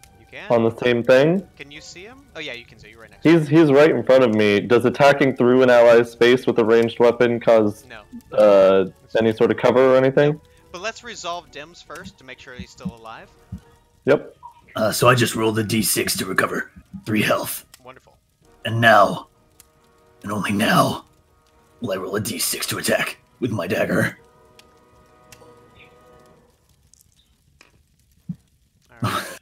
You don't need to shake it. If you click it, it'll roll itself. By the way, I keep seeing you do that. It's kind Okay. of fucking up the rolls, but it's fine. Just so that's gonna be 4 damage to this guy. So he takes 3. And so I am also going to second wind before it makes its attack, because that's Okay. how it works, right? Yep. So I put the second wind in the recycle pile. Yes, you do. I roll a d6 to heal myself. And that's only 1, but that's okay. And then I make a sling attack with another d6. If I roll a 4 or above, it does 6 damage. If I roll a 1, 2, or 3, it does High 0 risk, damage. high reward with that one. Nice. Yeah! Fly your sling out and you hit it square and true, and the wolf falls to the ground. And I didn't mean to. And the wind picks up and blows the And as the wolf falls to the ground, Dim, you see a spider, a jet black spider, crawl off of it, and it leaps onto you. What? And it burrows into your skin. What? Oh no!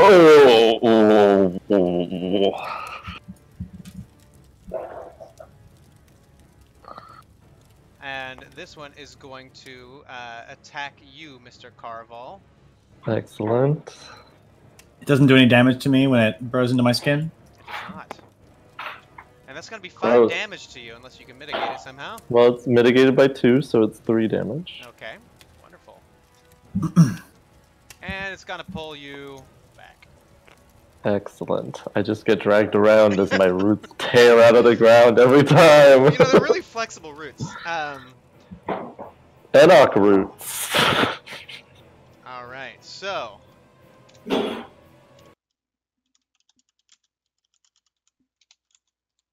One moment.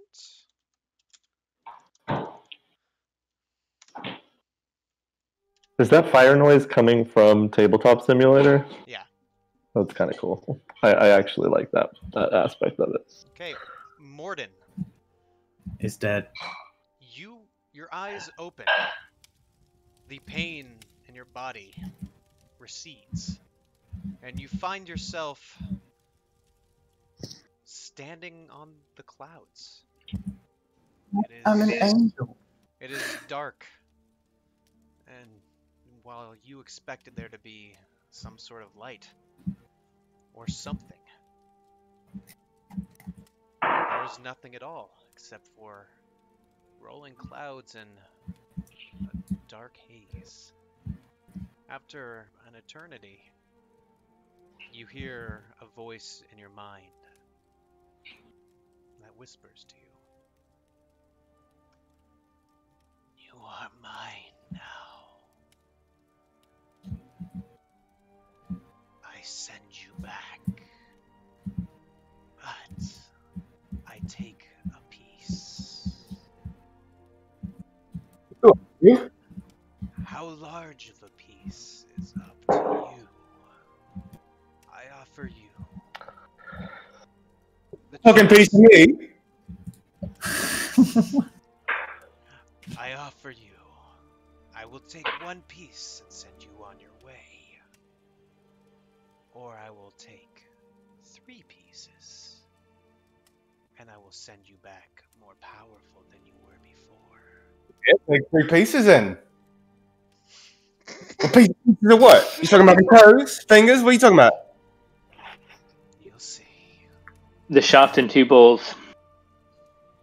We have an accord then. 3 pieces for more power.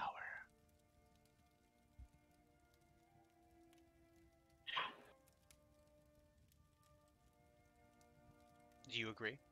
Yeah. What's the pieces? What's the pieces? It's pieces of your soul. Give a fuck about that. Yeah. There's a clicking sound, Ethan. Sorry, what? What did you say to me? There's a really loud clicking sound in the background. Like someone Wow. slapping a table or something. Anson's. But, okay.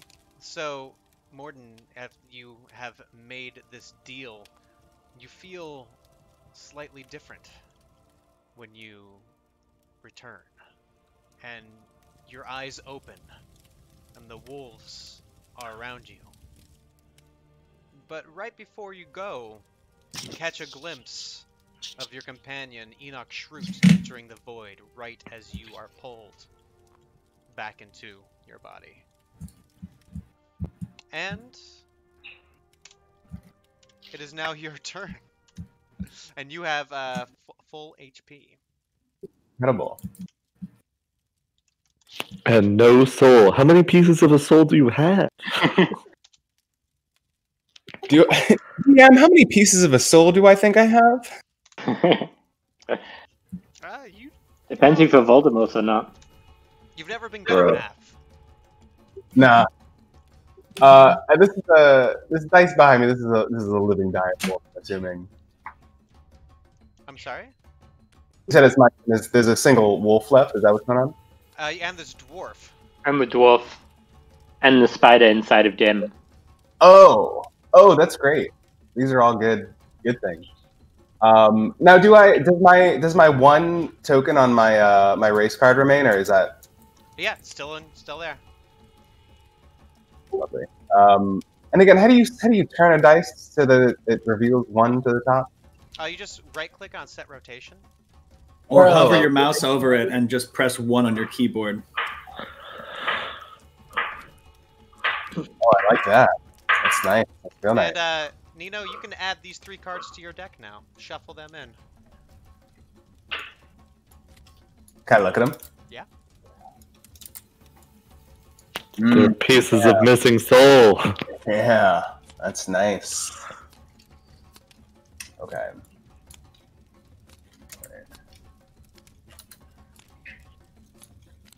Oops. How do you incorporate cards into is it a flip thing? You flip them over, put them on your deck, and then shuffle. Put them in a pile. Yeah. Oh, nice. And then the button for shuffle, because so far I've also just been doing the mouse wiggly thing. It's you just right click and shuffle, but you can do the thing. Oh, and also, Luke, this card's now in your deck. Oh. All right. Is there a reason it's now in his deck? Spider. There's a spider inside of him. Spider. Okay, got it. Okay, so I'm gonna go ahead and add another. I'm gonna use my blood touch ability, my swift action, to make this a 2 and add 1 to my next attack.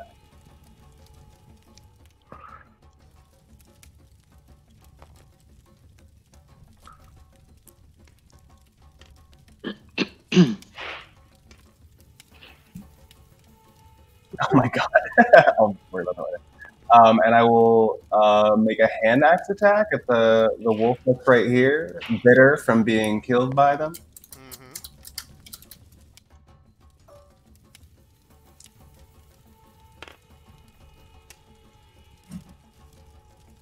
Alright, so that does 4 damage, I believe, right? So if you're being really pissed off, how do you do this? Explain it to me. Wait, so would you explain cinematically like how I come back? So your eyes pop open and you feel invigorated. You feel more healthy and powerful than you've ever felt before, and you leap to your feet. Amazing. Yeah, it's just a fluid motion, like me being alive is me just like leaping onto this wolf, grabbing onto its back, and just like jamming my hand axe into the side. And I have 7 movement. And I'm just gonna not learn any of my lessons and go right up to this lady right here. Oh, Nino, we love you so much. And that's the way the news goes. Oh, and then I draw a card, right? You what? And I draw a card at the end of the turn, Yes, right? you do. Yes, you do. Dim, it's now your turn. All right. Jesus Christ. I'll get used to it one day. 1, 2, 3, 4. Is that you or is that me? Yeah, that's That's you. You're moving me. 1, 2, 3, 4. And there's no way I can get into a flanking position here. Nope. You can't move through his space and then around to... Oh, I guess not. There's a tree. All right. I'm going to use Reckless. And I'm going to pay 6 life. Wait. You shuffle that obsidian spider into your deck, Luke. You don't just have it. It says it stays in play, though. Yeah. Oh, never mind. My bad. I mean, unless it's not in play to begin with. No. If it's in his deck to begin with. You have it now. That's how it is. I'm going to I'm gonna use Reckless and pay 6 life. And I'm gonna deal 6 additional damage with this dagger. I'm gonna stop in this dwarf ass! That's 10 damage. Alright. Yeah, so you sink your dagger in deep, and she yells in pain, going from completely healthy to on the edge of death. On the edge! Yep. Is that the end of your turn? Yeah. Alright, so Enoch Shroot's dead. Carval, you're up. Okay, well, my boy Dim kept me alive for one reason. So, 1, 2, 3, 4 to be here. And I'm going to use a swift action to heal him for 1d6.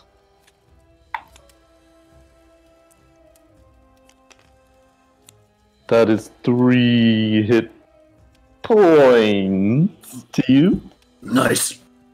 And then I'm going to make a hand axe attack at this thing. The dwarf in front of me.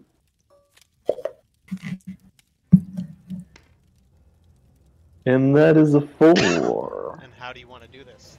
Nice. This, you know, it starts slow until my arm is like right above my head and like aimed right at the clavicle where the neck meets, and I just bury it into her with like this fortitude and strength that kind of buckles her knees in front of me and keeps going until she's flat on the ground. And then I turn and look at Dim. Thank you for keeping me alive, friend. And thank you for doing the exact inverse to this thing. So, Enoch Shroot, you find yourself floating in a similar void to what I described before. Ah!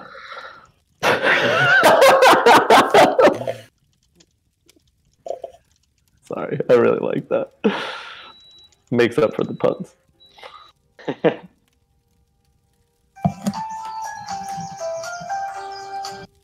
Thanks, Luke. You are mine as well. As well? Yes, your friend just came to me. I will send you back, just as I sent Which him. friend? You can go with one piece of your soul in my possession. Or you can give me an additional, a little bit more. And in turn I will give you power. Plus the power to not hurt yourself so much with your own tongue. Whew. The choice is yours. I mean, That's a serious no, coffee, this whole Ulysses. thing. This whole thing. I don't need this whole thing. You take it. Alright. If I can have loose lips. Alright, so you wake up as well, and your companions are around you. And congratulations, everyone. You are all level 2 now. Yeehaw! You all gain 1 additional hit point. You can all raise yourself back up to a maximum of 12. And I described what these packs were to you at the beginning. If anyone has any idea of what they want to take... Yes. I guess Luke's already decided. I figured you'd be taking With that. my adrenaline energy, which I assume I have, I'm gonna start saying, staying alive, staying alive. Oh my god. For way too long. Oh, he will. So I have a question about the Warden versus the Vitalist versus the Marshal. So like the Paladin Bard support class, I'm basically looking for someone who doesn't have to move around a lot. Well, I think the the warden or the sage would probably be what you want to do. Does the warden like summon creatures so that they use their actions to fight things, so that my swift actions and actions are freed up to do things like stay in place? I haven't looked through all of these, to be honest with you, so I don't know everything that's in there. But basic idea is ranged, or and the ranged is the sage and the warden both are kind of ranged. The vitalist is not. The vitalist is very mobile. And I'm not it is more of a monk. Okay. Yes. Does my do you know if my ranged attack stuff will trigger the elf thing? I'm pretty sure. Or like will. if the sage range attack, like, is it just one type of ranged, or is it like magical ranged versus ranged attack? It does not say your ranged attack. And I think like magic. So I'm just gonna look at one of the ones that I have over here. Thank you. So the boy picked fighter rogue, right? Yeah. Yeah. So I'm looking. This is a magic attack I'm looking at right now from one of the sage, and it would rules as written, as I interpret it, it would work. Okay. Cool. Great. Just for clarity, and so we can like playtest the hell out of this thing. Ethan, whichever one you don't pick, I will pick. I think if the warden has like animal components and like summoning and is like a ranger in any capacity, I think it fits the tree person flavor better than the wizard. But I would take either also. But I'll take the warden because you seem more intrigued by the sage. I know you, Ulysses. I mean, I don't know. I don't know if sage is like more attacky or more supporty, but. Yeah, I'm good with taking the sage. I guess we can also multi-class because they're just booster packs, right? I'm pretty sure that's how it works. I haven't gotten confirmation on that yet, though. Cool. Okay. Can you explain this skill growth thing? Oh yes. So you have class skills, and it should explain it in the little card there. And you pick 4 of those to level up by 1. Or you can pick out-of-class things for less, but I'd suggest just pick the ones that are in your class. Okay. Where are these located? Where do I mark those? Yeah. You have a little card in the top left of your mat. Where do we see what skills are available to us? It'll be in your booster pack. Oh, in the booster pack itself. Okay. Yeah. It's not letting me. Can we just grab a booster pack then? The one you want, yeah. For some reason, it's not letting me drag mine. And the stuff we have in the gameplay area, does that revert to our deck, or recycle, or like does it stay there? It goes back into your deck. Yeah. And do we take the recycle into the deck too? Yes. The recycle you use in the next combat. And the dark rebirth goes into our deck too. Yeah, all your corruption goes into your deck as well. And some of these cards you always have up.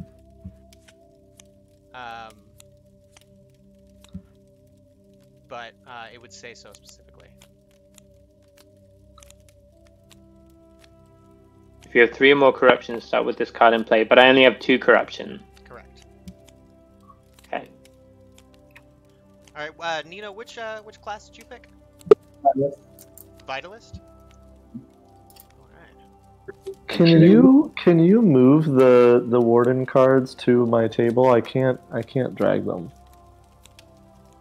I don't know why, but I can only drag the rogue packs. I can't drag the warden pack.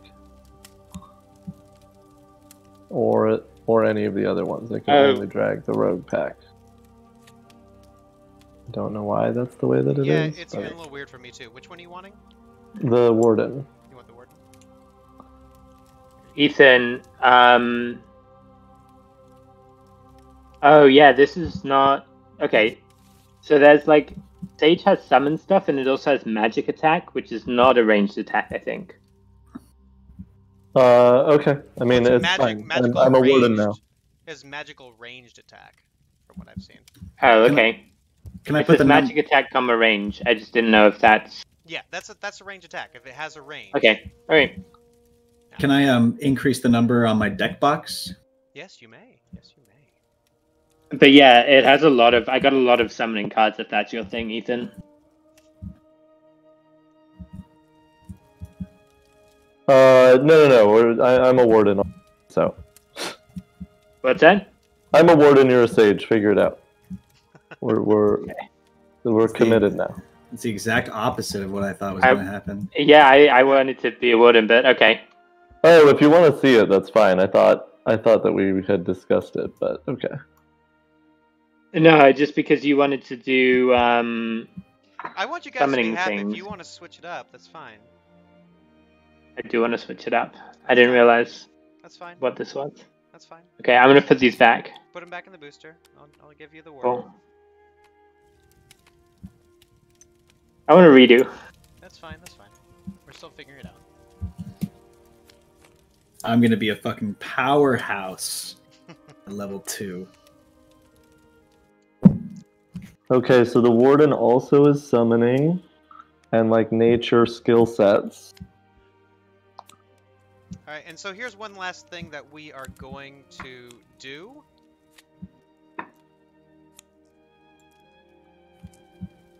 Ulysses, I want you to roll Yes. those. And hold on a second. A way to do this before. Everyone except for Ulysses, press B, please. Oh, Fucking can I roll? Now you roll, yes. I rolled. Good to know. No, I'm Good kidding. to know. Can we take it down? You can do it now. Actually, no. Everyone keep their blindfolds up except for Morden. Should I put my blindfold up? Yes, please do. Morden, remove your blindfold. And Morden, I want you to roll those 2 die, please.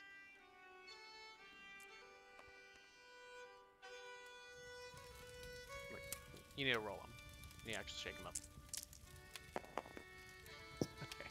Shake Wonderful. it up. Good to know. Shake it up. Okay, everyone can remove their blindfolds now. And, so Ulysses, I know you need to go, but now we can just kind of hang out and... Oh, are you guys gonna loot the bodies? Oh, I'm so Bodies? I'll stay there. I'll stay here. Sure. With the That's time, a I was thing that mainly just worried about it running over. Yeah, no, I totally understand. You can leave whenever, though, now, at this point.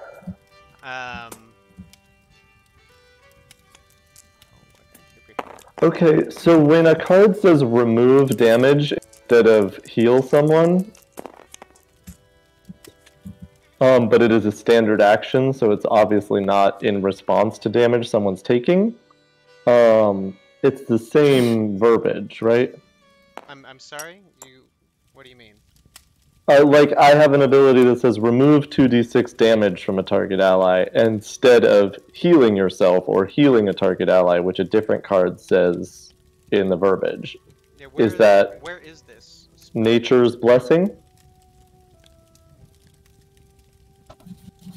Yeah, that's odd. I would say that's just healing. Yeah, that's just healing. I think it's worded weird. I'll ask Mike about that. Because, like, you know, either they should all use the same language or one or the other way. Yeah, that's a little weird. Or there's something specific I'm missing. Okay. You guys find some stuff. Ba-ba-bum.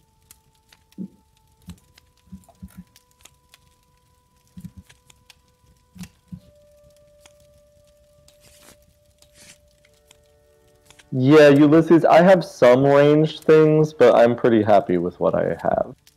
With Warden? Yeah, I've got healing, I've got a summoning spider companion. Yeah. I've got walls that I can summon to block people from getting in there, which is super cool. And then I've got a multiple person ranged attack that I can use. So I'm pretty happy with what I've got. I'm gonna put these back and then take the stage then. I mean, we can both play Warden. There's also the other guy, the Paladin guy. If we're playtesting stuff, I will. Because I mean, I have a feeling, because I have magic attacks that have range on them, so I have a feeling that it's just the booster you got that didn't have a ranged attack in it. It has one, but it's mainly summons. But yeah, probably. And you still have your weapons, and you're not going to draw these cards all the time, so... So at the beginning of combat now, you guys will all start the combat with 2 cards drawn as well. In addition to anything you automatically have.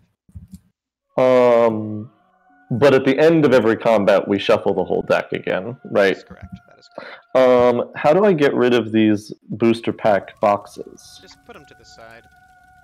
Okay. Once you have your deck, put your deck back together after you're done looking at it, and put it into your deck box at the top. How do we do? What's the skill growth thing? Are we doing that now or not? Yeah, you do it now. So in your class is going to say what skills are in class, and you can choose 4 of them to raise by 1. Where does it say what skills are in class? On the Warden skill growth card, or on your class skill growth card. Oh, class skills. Okay. Do we get to see what each of these do or not? I mean, if you have any questions, they're pretty similar to 5e. I have a question. Where are they signified? Where are these skills signified? Like, do we have a character sheet? Do we have a card at the top left? Oh, so we have to write in the skill and add the number. I got it, and they go by 1. So it'll be, if I roll an Animals and Beasts check and I have that class skill, I will add 1 to whatever the D6 roll is. That is correct. Well, it's a D20, Excellent. but that's the only time we use D20 in this game. It's for skills, okay. And I get to pick 3 of them. 4, right? And so, as you guys loot the bodies, maybe not. and the dwarf had some stuff. She had the light spears and the hand axe, and she had some money. So you can divide that amongst yourselves, however you deem to see fit. And Oh, I see how it works. Okay, so we have the opportunity to select 4 class skills to go from 0 to 1. So that's what we want to use this time because we don't have any class skills. Later on, we can increase 3 class skills by 1, even if they're already increased. And then the third option is we can pick skills that aren't in our class. I got you. That all makes sense. And Nino, as you are wandering about the trees, your foot steps and crunches on something that doesn't sound exactly like the ice, and you look down and you see something shimmering tucked underneath a tree as if it was a present waiting there for you. And I just put it in your inventory. Dim quietly. No, he's not. Not quiet. He's not from South Africa. Dim quietly pocketed some of the brown coins. I'll also take some of them. Where do we mark that? You just put it in your inventory. By inventory, you just put it somewhere on your pad. I didn't even know there was. Where are they? It's over here on near the dice. Near the die.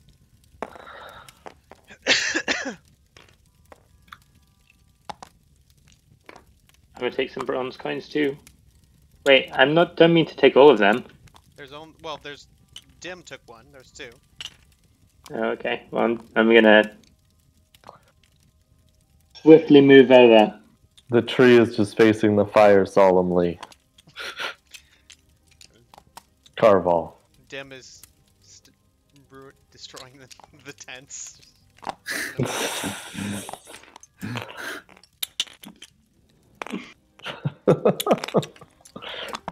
Can you flip the table at the end of every game? And so, if you guys have any time, some honest discussion, honest feedback about your initial thoughts on this, how complex and difficult you found it, things you liked, things you maybe didn't like, please be honest. I have 2 notes, just because I have them written down, and I'm going to go to bed soon. The enemy player thing with the second win, I don't know if that's intended. If it is, great. Enemy player doesn't have to attack you, can attack one of your friends, and you can use it. if the final death, or like if the death mechanic is meant to be a surprise for new players, then should probably avoid saying final death or anything in the base origin cards, because then it makes it clear that it's like not a final death. And on that remark, there's a card in here which maybe there's a good mechanic for it that I just don't know. But it seems like if there's a 1 in 36 chance that if I draw this card, the character will be completely out of the game, which seems like just not fun. And on the not fun note, I don't know. It seems weird to have a mechanic where the character has to choose how to attack their friends. Like Dim was attacking Korval and had to choose like which weapon to use or whatever because the metagaming stuff comes into play. But also because like that's not a fun thing. If like I understand if there's a thing like that a character turns on another character and then just make the DM play it as best as possible. And then it doesn't feel like you're killing your friend. That was my choice. I figured I'd give him the option, but that's okay. That's not mechanical. Yeah, that's me. Okay, got it. Anyway, those were the notes that I had. All right, hopefully that's helpful a bit. Yeah, no. If you got anything else as well, please. But if that's all you got, awesome. Thank you. Which card was it that you're worried about? Let me pull it up if I can. I'll defer to anybody else. I only Final have days. a couple of things to say. It's the one that's on the bottom, the one that's separate from all the others on my playfield. I think just like quick round about the table. Just honestly, did you guys like the system? Did you think the system was fun? Just do you like it? Yes. Yeah, it's fun. Yeah, I feel like I have to really reserve judgment for like how more advanced play feels. But this has me excited to see how the mechanics can grow. I'm excited to play with the rogue cards I just got. It feels very. It feels like things can go very bad very, very quickly, even more so than in D&D. But that was just one fight that I got that impression from, so definitely reserving judgment. Yeah, and at level 1, I noticed the same thing, but was also like, I probably shouldn't mention that on a level 1 first fight. That seems aggressive towards us. No, this is what we want. Please be honest. You're not going to hurt anyone's feelings here. The only thing that I really had to say that I don't find enjoyable, but I think this might be like a personal preference games thing, but I know that it often creates a barrier for new players, is the like success or failure on skill checks being like, because it's such a low dice, it has either like your checks either succeed or fail. And I think with skill checks, one of the ways to like make new characters or new players have fun with games and like to draw people that are into, a more pickup kind of game, which this seems like it's targeting on a certain level with the fast abilities that are like written out right in front of you on cards and you only have access to so many of them. I feel like success or failure skill checks kind of throw people down the well a little bit, where like degrees of success. Are you talking about like ranged weapons? Us marching through the wilderness and either taking damage or not taking damage, or finding the path or not finding the path. Like skill checks like that always bother me. Like if you're looking for the path, failing the skill check on a certain level, meaning that you find the path but it takes you longer, or like you're moving slowly up the path because it's taking you a while to see it. Well, you guys would have, everyone would have, if no one had rolled high, everyone would have taken an additional 2 damage and you would have tried again.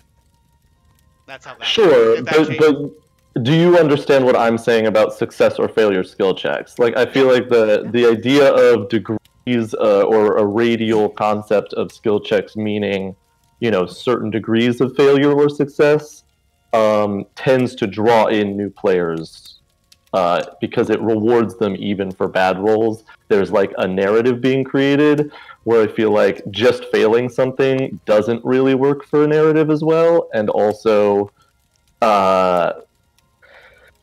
especially when it's not like a hit or miss, and like this is a super rewarding combat system. Like the fact that you can't miss with your weapon, you do some damage no matter what, whether or not it's a lot of damage. Like there's not a degree of entry into even doing damage. That's a very rewarding system.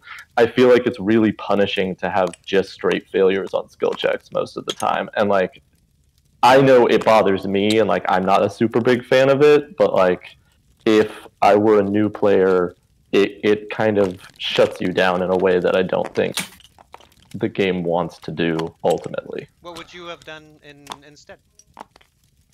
Well, it's one of the reasons why I like D20s is because there's so much variance on the dice. So like, if your DC is 13 and someone's meeting a 10, like the degree of failure isn't that like, no, you can't pick the lock, or like you can't go through. You can't find the path in this specific example.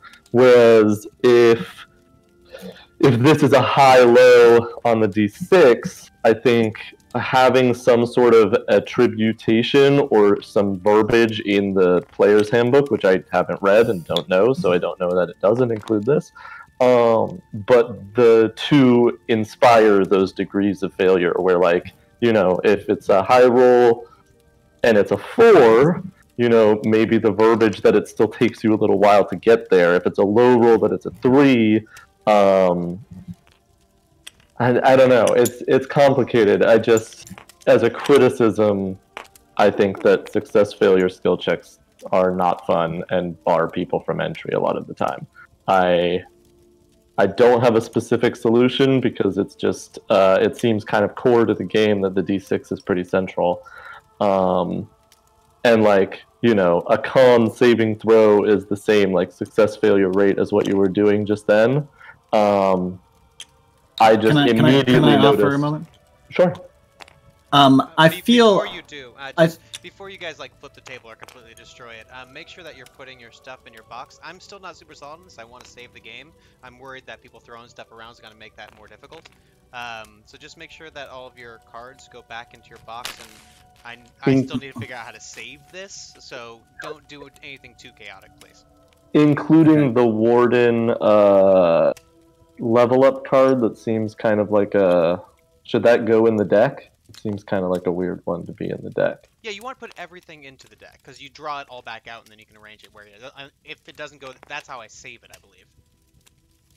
Okay. And put your name on the deck box.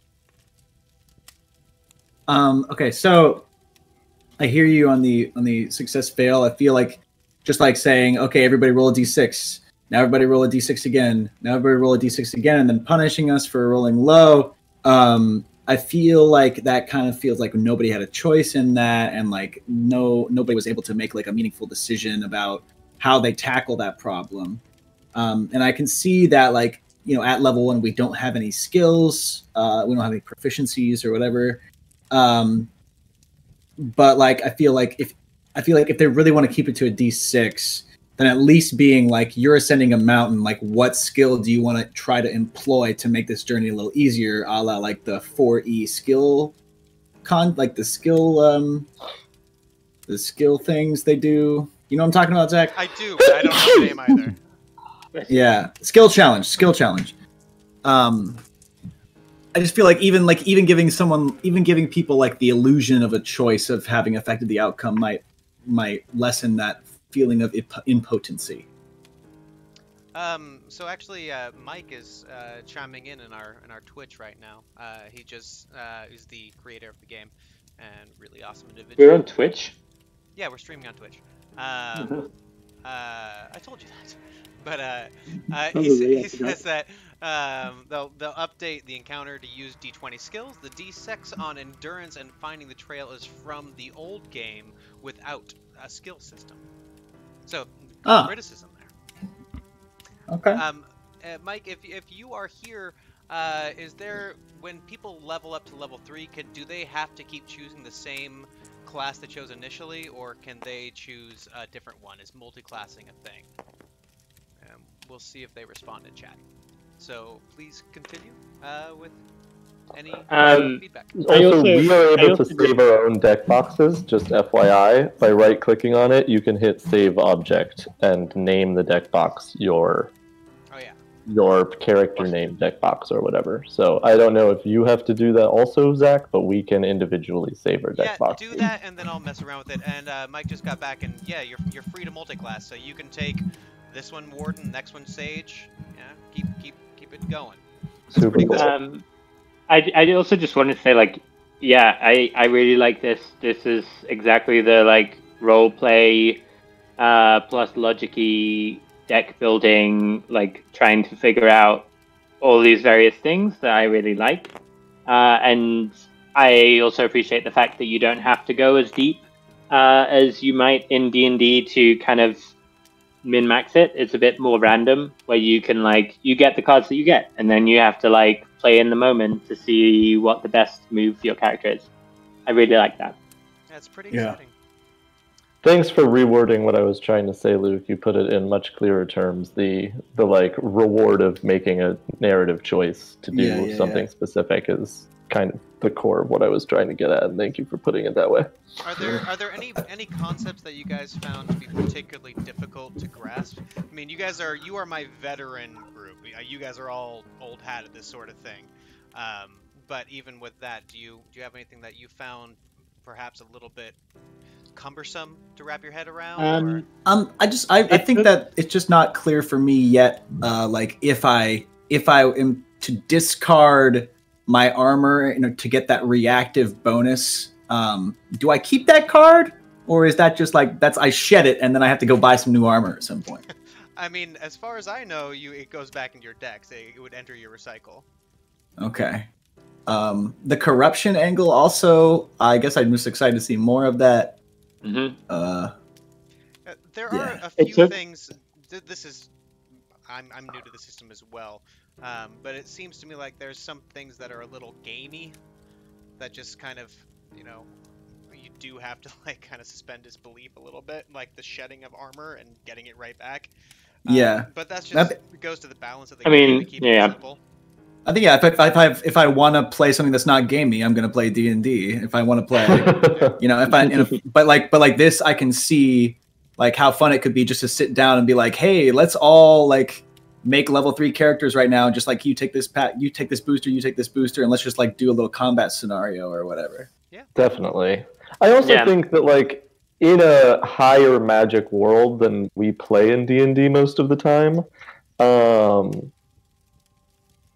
stuff like your bark armor shedding in order to absorb your blow is stuff that you can like narratively justify, right? Sure. Like you're still wearing that armor, it just like hardens and sheds for that particular thing. Like I think it's definitely a different world than we've persistently been playing in, and so there's going to be an adjustment there. But I definitely think there's still room for like high magic narrative. I think it's just a different concept than we're used to. So those are things that I'm curious about the world developing for us on a certain level. So I'm excited to play again. But I see the gaminess, but like the gaminess still has its own justifications as long as the players are all willing to participate in that illusion. Seems like a more casual experience. And I love the idea of, you get 3 booster packs, choose the things, and it's super easy to just, you get 1 HP a level, so you can have, like, jump in. Yeah. You have 14 hit points and you have this many cards. It takes like 10 minutes to make a character, which is nice. A UI thing that I noticed really quick before I forget or leave is that the cards right now are all a wall of text. I'm just looking at one that I have right in front of me, which is Harvest Strike, which is all in one thing. Deal 1d6 plus 1 damage, heal an adjacent ally by 2. If you healed an ally by at least 1, return this card to your hand. Like, having those in separate lines would be really helpful. It always took me a couple read-throughs to like figure out which parts were completely separate and which like relied on the thing that came right before it. So like deal 1d6 plus 1 damage can be on its own line, heal an adjacent ally by 2 on its own line, and then like tabbed in so that it's clear that it refers to the thing that happened right before it. Like if you healed an ally by at least 1, ... If that makes sense as a UI thing. That's really, really good feedback. And then I had one last question, because I see leveling up gaining you more cards, and potentially of different classes, but I also see your deck getting bigger and thus like less predictable as a Dominion player. That was something I was actually just going to talk about. Is once you hit level 3, you can start removing cards from your deck. And okay, so there's a limitation on that number per level. There is a minimum amount of cards that you have to have in your deck, and that is determined by your level. And once you get to level 3, you start dealing with that, but you can discard down to this minimum amount of cards in your deck. Sure. Okay, great, because that was like a concern of mine, where I was like, the cards clearly aren't getting more powerful if they're randomized in booster decks. So, well, that's actually another core concept of this game. In old school, like the original OG D&D, people would have their characters and they would take them from game to game. And that would get a little bit wonky with the rules of D&D because it's major power imbalances, but that's something that this game is trying to allow. Like, if one of you, that's why when I got you in this game, you only have to commit to this one session. If a new player wants to come in next time and one of you cannot make it, we can start a level 1 character. And the level 1 character won't be quite as powerful as the level 2 or even the level 10, but they'll still be able to contribute. It won't be like they're just there. Yeah, and they may get inspired by gaps in our playstyles given the decks we've chosen. Yeah, no, that's super cool. And when you level up, you only level up by, you only get 1 additional HP. So, you know, a level 1 and a level 10 is not that many hits difference. Yeah. True. I love that too, because, you know, then once you get the other game running, maybe I can play in that one as well. Yeah, I think this would work more with individual storylines. I think the other game, it might be a little difficult because we're running the exact same story, but if I was running different things, you're all part of the same company, you could jump back and forth. I mean, but we can just make it work if we want to anyways, and just, once again, suspend disbelief a little bit. It's like, oh, I'm doing this again. Okay. I just have literally nothing to do until March, so... is the King's Raven company, is that a core aspect of the game? Or is that just the story you're running? That is, that's part of this world. And the system is pretty heavily based in this world, but it's also adaptable. It doesn't have to be used. If you wanted to go off and homebrew your own thing, and I've been thinking about, like, how would I run Sigil if I was doing this? And I could. And homebrewing is encouraged. I could be making up my own spells and my own cards. And so if you want to run out of the box, like, pre-generated stuff, it's this world, if that answers your question. Gotcha. And so are there plans for this to be a physical medium? I believe so, yes. Okay. I believe that Mike wants to print out these cards and sell them with, like, wooden blocks and stuff to be able to quickly and easily build maps and terrain stuff. Okay. Cool. So what does making your own cards looks like? I mean, I'd be just writing with pen and paper. But as far as, like, in here, I can homebrew up some of my own stuff and create cards in the same format if I chose to. Right. Okay, cool. Depending on how long we play test this game, we might start doing that. I have a question about... Okay, I'll let Ulysses go because he has more time limit. No. Sorry, it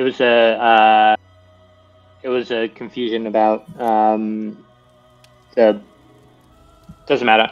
I'm gonna head out though. Confusion about Tabletop Simulator, but I'm good. I'm gonna head out. Thank you for hosting this. Thanks for joining us, man. Love you, BB. Yeah, thank you for your feedback. Thank you for being part of it. I really appreciate it, man, and it's awesome to play with you. If you can please make sure that your little I saved it. Yeah. mini and everything goes back in. Oh, Oh, does my mini go back in my box? That way you don't have to dig it out again. Oh shit! I think I threw it How off does the it do it? table. I think someone threw mine off the table. I think that was me. That's why It's I was okay. telling you I'm gonna guys not take to both do- minis. It's okay. I wasn't really about the I found giant one. orc in iron armor thing, so I we'll found find another one. one next time. It'll be fine. I found Marth. That's not one of the ones that we were using. I'm gonna. Yeah, I'll choose a different one. Anyway, peace, guys. A lot of fun playing. Thank Yeah, you man. for writing me. I found Excited for him. the next one. Yeah, I'm gonna be trying Okay. to do one actually early on New Year's Eve if anyone wants to do that. And we'll talk more about that in the Facebook thread. Okay, cool. Yeah, I gotta wait until I see what Amanda and them have planned for that day. But so I also had a question on the DM side of things, because one of the things that seems fun about this as well, like keeping in lock with the idea of like moving your characters around from game to game, is because the power surge seems somewhat even keeled. Like, are the monsters to choose from? Is there like a book of monsters to choose from? Because it seems like they can be. You can have fun encounters with fairly like low effectiveness monsters still, because this system is pretty punishing. Yeah, I haven't been given any monster manual resources. I wouldn't be surprised if that is something that is going to be in production in the future. Right now, we have some pre-written modules with some monsters that are for each one. Okay, cool. Because that seems super fun. I hate that in D&D, like having them fight goblins at level 5 is just boring ultimately, unless you have the way too many of them for it to be fun for you to dungeon master them. Very true. And like some of those humanoid races are like really intricate and well designed, and only being able to use them for, you know, levels 1 through 4 is pretty lame. So this system I kind of love for the idea of being able to throw intricate cultural like enemies at them that aren't super damaging or don't have a lot of hardiness, and still have them be threatening, because your player characters have a lot of, you know, 2 hits that are really good can kill any one of us still. Mike is saying there's actually a monster generator in the Dungeon Master's guide. I must have just not seen it when I went over it before. Cool. Are you called a dungeon master? That's what you can call me. Is this bird a raven? Can we call you the Raven? The Raven Master. Can we have a cool name for your position as the Raven Master? The Keeper of the Aviary. Soul Sucker, because you keep stealing our friends' soul pieces and they keep willingly giving them to you. Yeah, you guys were excited to give it up. Like, fuck Yeah. Fuck this. This is the only thing that separates me from the beasts. I want to get rid of this shit. The beasts seem like they have a good time. Well, I don't want to burn up too much more time here, but do you guys have any more final thoughts before we call it a session? Anything? I thought it was fun. I like the punishing aspect. I like that doesn't seem like it's going to go away, because our hit points didn't double, you know, like in D&D levels 1 to 2, your hit points almost double. So it's kind of cool to know that punishing nature doesn't go away. And then, you know, drawing the deck of specified cards is kind of sick, because they're all a little more powerful than the other stuff. The only thing I worry about is like, I don't know much about the other races. I actually didn't read the human thing. I just knew I didn't want to roleplay a human at the beginning. Humans dope. Humans But mechanically dope. It seems like the races have a lot of swift things and like stuff that they can do all the time that seems pretty rewarding. Maybe not as rewarding as some of the cards I just drew, because I didn't read all of them.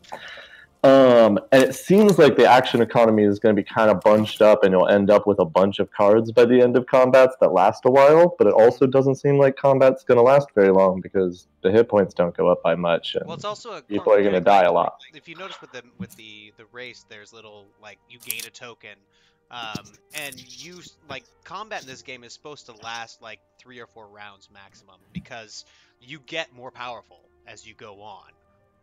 Yeah. And so it's not meant to be a slog where cleanup is like 5 rounds of combat where everyone's on their phone the whole time. Sure. I mean, the turns go faster, and that's like my big problem with D&D is when people are like not focused or don't know the abilities that they have access to, it becomes a slog because someone's dicking around on their phone the whole time, and then they turn to the game and decide what to do when it's their turn, you know? And the cards Like, make it a lot easier. Like deadass, when I have new groups of D&D players, I just print out the spell cards for them to have them in front of them. yeah, I should definitely do that for my group. That's actually a good tip. But like that was part of the combat I was excited about because I actually like 10 round, 15 round combat sometimes. Like they make a boss battle feel super epic. There are things that they contribute to. I do like that this seems to mitigate the amount of damage that can be done or dealt. So rather than like, I don't know, by level 5 in D&D, you can pump out 25 damage a turn, so the enemy's hit points have to be higher. This seems to mitigate that, where like you're not going to be doing a ton of damage, but you might be doing damage to multiple people and healing people at the same time, and it's all like in the ones and twos. So like it seems deft. I'm excited to see it in different modes of combat than overwhelming odds, but it seems very cool. Like I'm excited about the way that those rolling a 1 or a 6 is a huge difference when you have 12 hit points and the enemies have 4. Like it's rough, Yeah, and like I think that he seems almost super fucking rewarding. One shot that level 2 character that he went up against. 11 I'm- damage, he had 12. I'm curious as to how boss battles will work, but I really liked the system for this kind of fight. Yeah, I feel like the immediate actions kept me in the game during my teammates' turns because I was always looking for a moment to use them. Yeah, and it takes a pretty specific build in D&D to get any reward out of reactions consistently. Yeah. Very good feedback. All right, anything else, gentlemen? I was actually wondering if there's anything in place for using cards outside of leveling up and opening boosters. As far as I know, that's the only way you gain additional cards. I mean, you gain treasure cards through finding treasure. But as far as like abilities and that sort of thing, you can get corruption cards outside of combat. Can you trade cards amongst each other? Like, can you really tailor shit to what you want to be as a role by grabbing cards from other classes from your teammates and trading them for cards that you have already? There's no mechanic to trade abilities in this game, as far as I'm aware. Mike might let me know there is some way. I know you can trade inventory items, but as far as abilities and class, I think once the game starts, that's pretty much locked in. That makes sense. I like the idea of like a physical medium where like a group of people kind of go in on like a booster box or whatever, and they get like a few of each class. And then, like, as the game progresses, like, those packs are just still sitting there unopened until you level up and you, like, get that pack and now you own that pack. That's, like, an anticipation thing that just sounds super fun. Yeah. Yeah, but I don't think Mike wants to design this game to be like a, Magic the Gathering or any other card collecting game. Sure. I don't think the point is to like go out and be buying a whole bunch of new booster packs. I think it's gonna be more in the spirit of Dominion, where you might buy a new set of cards as an expansion, but it's not the same thing. And Mike Mike responded about the it's trading equipment and artifacts is the best, is what they said. Okay, cryptic. So, like, if you were to have physical cards, would you be, like, packaging your own boosters for repeated play? Would you, like, randomize, like, a group of 5 cards and tie them up with rubber bands? Like you do with I think you probably have a pile of, like, Vitalist cards and shuffle them together and then put them into the booster packs. Mike is saying that resealable packs are important to them. And so, interesting. The packs will be zip and seal. So, my imagination, and Mike can correct me if I'm wrong, is you'll have like you'll separate all the cards into like origin cards and then class cards, and then you will shuffle them all and put them into the correct number of cards into the resealable packs and have them all set up. Yeah. And I guess they responded with yes. I guess one more thing that I brought up earlier with you, Zach. I don't know if Mike was clued into it. I feel like the RPG genre is collectively, although slowly, just from what I see on Twitter, moving away from using the word race for what could otherwise be considered an ancestry or species. I feel like personally, I feel like that's kind of a lingering ghost of racism that we have in RPGs, just from like Tolkien and onward.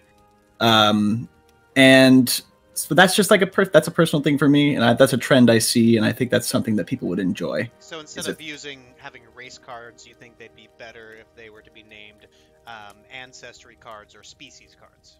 Or origin. Since they're cards. What'd you say, Nino? I think especially since they're cards, race card. Having a race card. That is an immediate. Yeah. Yeah, I think origin, ancestry, or species any of those would be better. Mike agrees with you. Says that's a really good call. Dope. So if there's anything else, I don't want to keep you all here. No, good job, Mike. This is a cool game. I'm excited to play more of it. Very fun. Thanks, Zach, for bringing us into this, because this was a blast. Yeah. Is there a plan currently for the next session? I'm gonna talk about it. I'd like to get another one in before the end of the month, and so if we could do something daytime on New Year's Eve, that'd be fantastic. But if not, we'll figure out another time. Open to that. Yeah, we're down in North Carolina with a bunch of people, so I have to figure out whether or not they're going to all want to hang out all day long, or if I'm going to have 2 hours. It's pretty easy to set aside 2 or 3 hours. I could always instead of 4 or 5, but I could always ask some of the kids from the other game to jump in on that one, and you switch to theirs for the session. Sure, yeah. I mean, I'd say the most important thing is it would have to be earlier than 5 o'clock, like today was. And I know that was partially my fault, but it would definitely, like, us ending at 7 o'clock on New Year's Eve, we're going to be doing some stuff. We'll talk schedule on the Facebook thread. But once again, thank you so much for being amazing role players and helping us figure out how to make this game as good as possible. If you have any more feedback or anything, feel free to pass it my way. I'll make sure Mike hears about it. And we'll figure out the next game. Thank you so much, guys. Cool. Yeah, this was a blast. Thanks, Mike, for making this stuff. And thanks, Zach, for DMing it. That was a blast. My pleasure. My pleasure. I'm going to end the stream here. Hopefully this all recorded. This is my first time doing this.